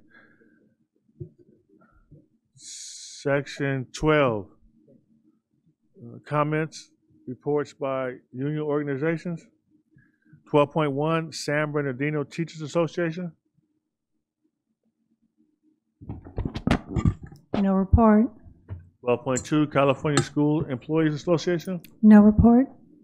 12.3, Communication Workers of America. No report. 12.4, San Bernardino School Police Officers Association. No report. Section 13, report and comments by board members. 13.1, board members. I'll start with Ms. Chahusky. Thank you. I was able last Wednesday to attend the Cajon Dental Clinic opening. All I can say is y'all got to go. I'm so glad we followed through with this project. It is state of the art. It is beautiful. Ms. Phillips did a great job in shepherding this and championing it. She's a remarkable woman and teacher, and I'm just really excited for our students up there, and I hope that pathway grows because that's an area of need. So I'm really excited about that. And then I just wanted to say, it looks like this might be my last board meeting. And I've had, way more than 30 years now in this district as an employee and board member, and that's not counting my time here as a student. But I'm really proud of our district and everything that we've accomplished. I've been really honored to work with this board team and with you, Mr. Ariano. It's special. I tell people I've worked with boards all across the state, and never do you get like this diversity of talent, of expertise, of professionalism. It is one of those lightning strikes. And so I'm just really honored to do that. I'm honored to have been able to work with our student board members and get that program going. And I thank Ms. Alexander for volunteering to take them on for me. They are two sets of remarkable students that we've been able to work with the last 2 years. And I know we're going to be starting all over for next year in it, but that's going to be pretty amazing too. I ran into Dr. Judy White this week, and she was telling me, keep your heart and your mind open. You never know what God plans. And, I'm just feeling gratitude. I'm excited to maybe spend some time actually being retired because I never did do that. And being the real me, which is shorts and blue jeans, not suits and heels. And so I just wanted to say thank you. It's been a wonderful ride. Thank you. Dr. Wyatt. Thank you, Mr. President. Just a few announcements real quick. And just want to say thank you to the district for letting us use the PDC for the Gangs and Drugs Task Force. Oh, wait a second. I'll hold. All right, maybe I won't. All right, start that clock over. No, just kidding. I won't use more than 3 minutes. Now, just thank you again to the district for letting us use the PDC for the Gangs and Drugs Task Force Safety Summit that we have every year. And a special thank you to Royal Valley High School, the Black Hawk JROTC Color Guard, and Major Williams. They always do an amazing job for us presenting the colors, and I know it's really appreciated by all in attendance. Congratulations, Cajon High School and San Gorgonio High School football teams. They'll both be advancing into CIF or the CBL playoffs. I'm not sure which one it is, but I'll be there Friday night. And we went out to Chino Valley Friday night as well to see them put a nice whooping on them. So that was pretty good to see. Nice field, I'll say that, but good job to them. Also attended the inaugural Filipino Barrio Festival at the Valley Community College, which was pretty cool. That's the first time they ever had it. So good job to Valley College and getting the Filipino community out there. And then Friday night, another event was at the Joyco inaugural gala, which they asked me to be a speaker at. And great turnout for them, and just wonderful work that they're doing in our community. And then the Rodriguez Prep inaugural Trunk or Treat Festival, that was a lot of fun too, and always great to see our kids. And then just a little one off note a little bit, but just Trunk or Treat Festival at my church as well, where we got to cook for 550 members. As for Ms. Chahusky, just really, my heart goes out to you, and we've been partners in this a long time, and definitely it's been fun being colleagues here on the school board. And I know your heart is absolutely into our children and our city and our community, and I couldn't ask for a better colleague at work, but definitely as a board member, you've been a wonderful partner here. It's pretty hard to talk about, but especially next to me, you've been my partner in crime on a lot of things. But yeah, probably got Mr. President mad at us a few times, but no, just a great job with our student board members. We've said that earlier, and things work out for whatever reason they do, and you've always held yourself in high esteem. And your campaign was an ethical campaign. I'll say that as well, because sometimes it's not always like that out there. But I can't say thank you enough, and you never know. I'd love to see you up here again, but thank you for all that you've done for us. Thank you, Dr. Wyatt. Mr. Bios. So I just also want to say congratulations to Cone on their opening of the Dental Pathway. I wanted to go, but I couldn't be there. Hopefully I'll make some time to go out and check it out. I did look at the pictures. I was really excited to see what I saw. Also, I just want to say thank you to the district for holding their Principal for a Day event as well. I would have loved to come and participate in that, and hopefully maybe next year. But my husband did attend, so a big thank you to Principal Kathy Atencio from Rodriguez Prep. He came and was just super excited. He doesn't really know a whole lot about education, so for him to be able to go out there and check it out and look at the campus and everything that's going on, he came back and he said, "Have you been to that campus? Oh my God, they have such a great stuff going on over there, and everybody wears uniform, and they wear their IDs," and he just had so much great things to say about it. So again, thank you so much for the event, but specifically to Rodriguez Prep. And then also, of course, Mickey. I didn't know you prior to being on the board, and I can't say enough that I am so very happy to have met you and have crossed paths, and it's been a really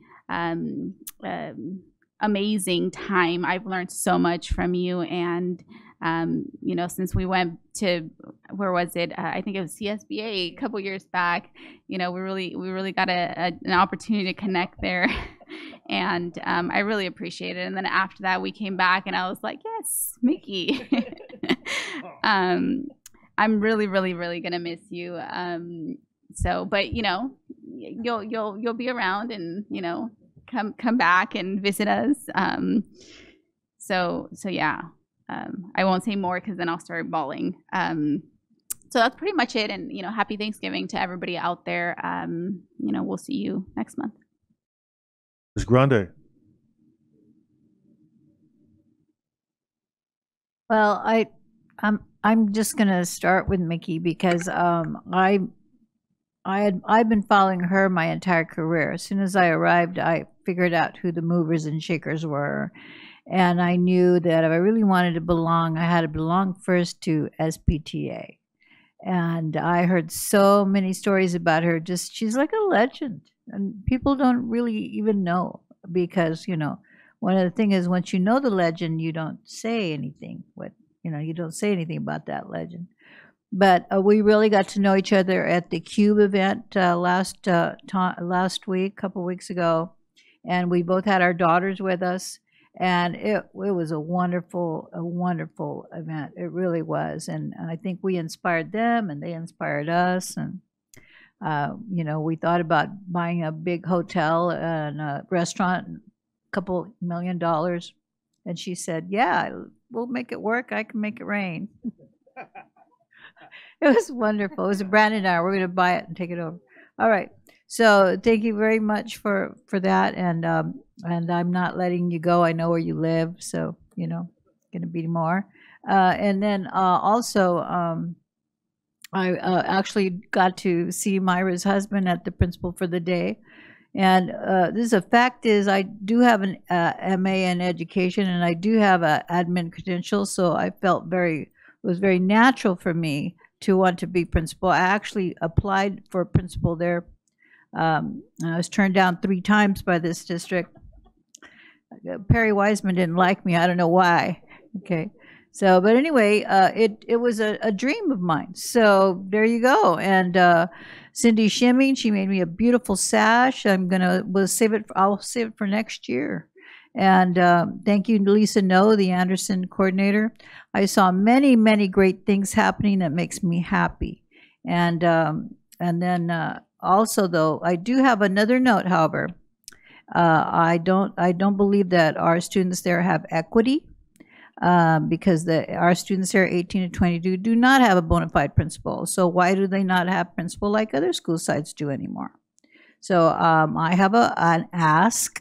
I would like to revisit that decision for removing those positions prior to the arrival of Superintendent Aureliano, and to possibly place it on the agenda for discussion. And I remember we used to have Anderson and Carmack used to have a principal, and I'm not aware of those really good reasons for taking that away, but just had been there for decades. So it goes along the part when we were teachers in Anderson School, we always felt slighted or less than.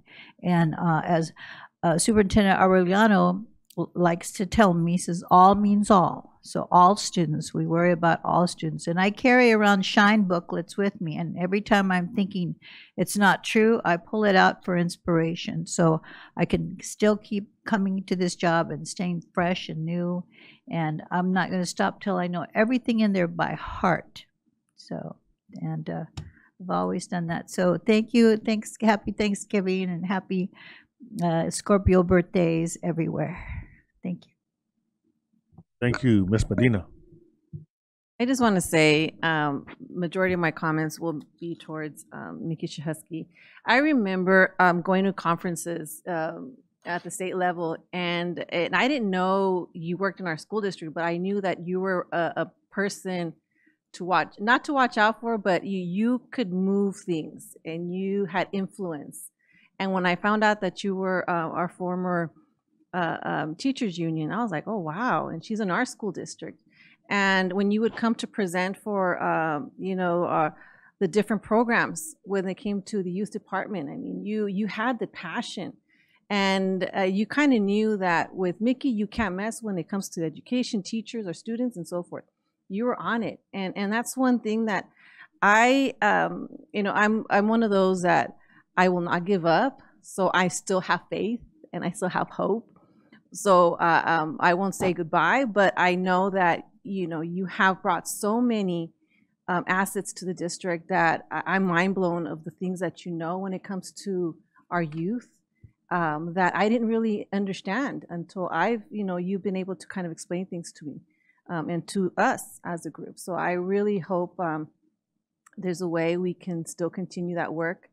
And I do hope you do, if this was the outcome it comes, enjoy your retirement. But I would love, at least if there was some ways we can grasp some of your mindset, because it is a need. It's a need our school district needs to move forward with. So thank you for all that you have done.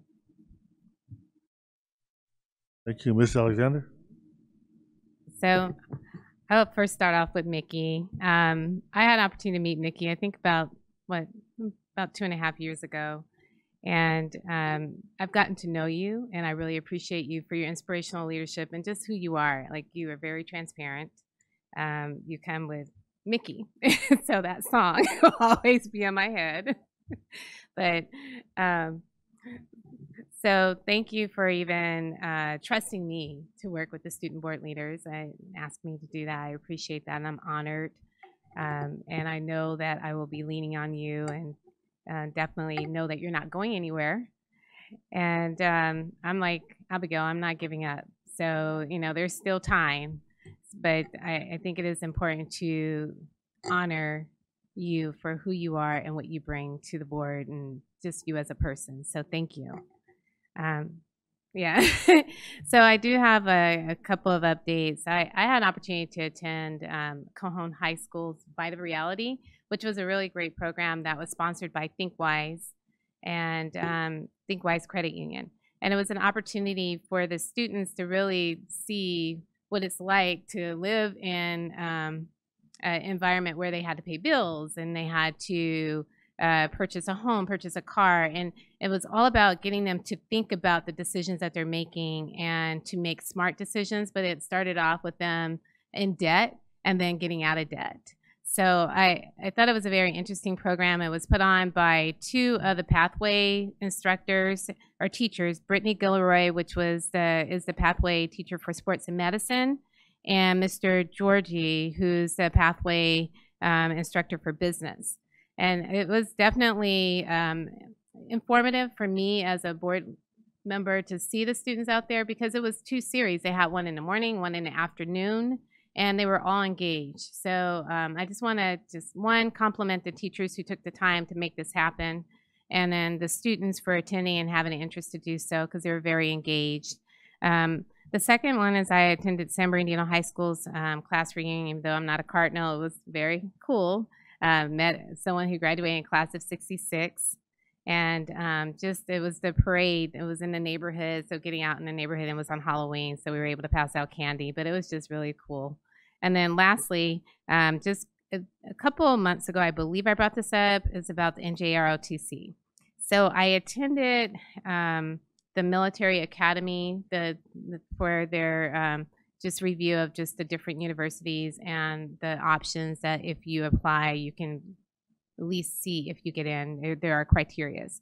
Well, I found out that nobody from San Bernardino High School applied, or San Bernardino Unified School District applied for any of the colleges. So I'm wondering if there's an opportunity space, one, to start educating the students that are part of NJROTC earlier about the option of college preparedness and the options of going to the military academies, because it is free. And I'm sure we have students that qualify, but if they don't know, then they don't apply. And that should be part of our college preparedness.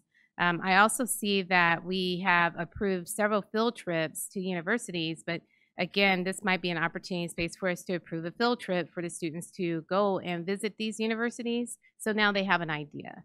The other one is field trips to military bases as well.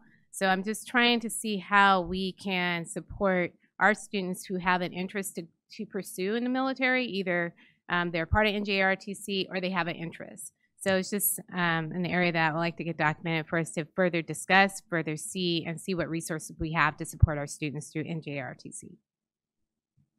Thank you. Thank you, Ms. Alexander.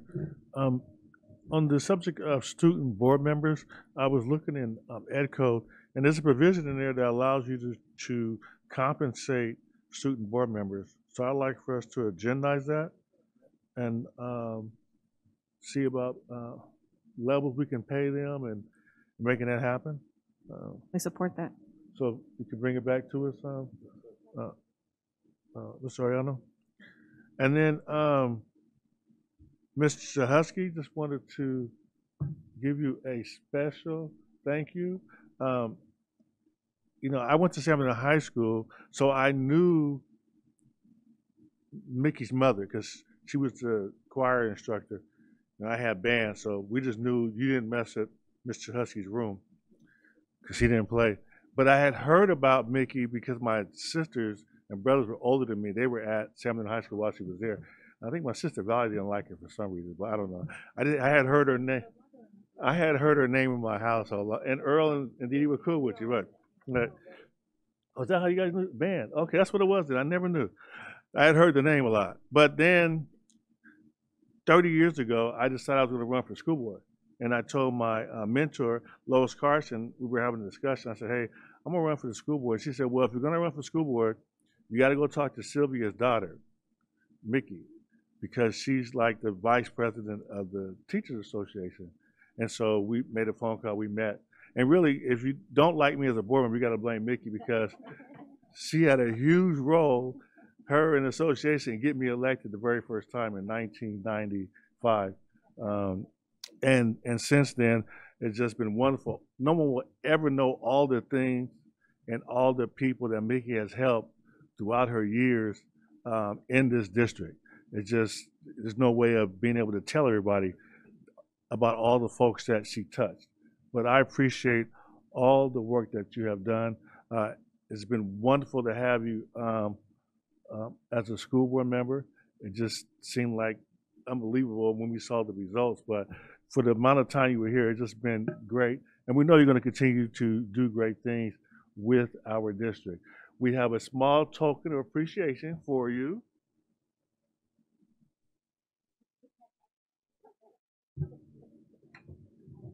And your fellow board members pitched in to get that for you. And we really, really do appreciate you and love you. Let's give her a round of applause. Thank you. Mr. Ayano. President Tillman, I'm going to end with Mickey, so let me talk about a few other items and I'll end with Mickey.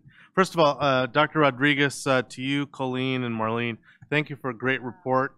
Very thorough and very positive information, and very honest about where the areas we need to work on. So thank you and your team for that.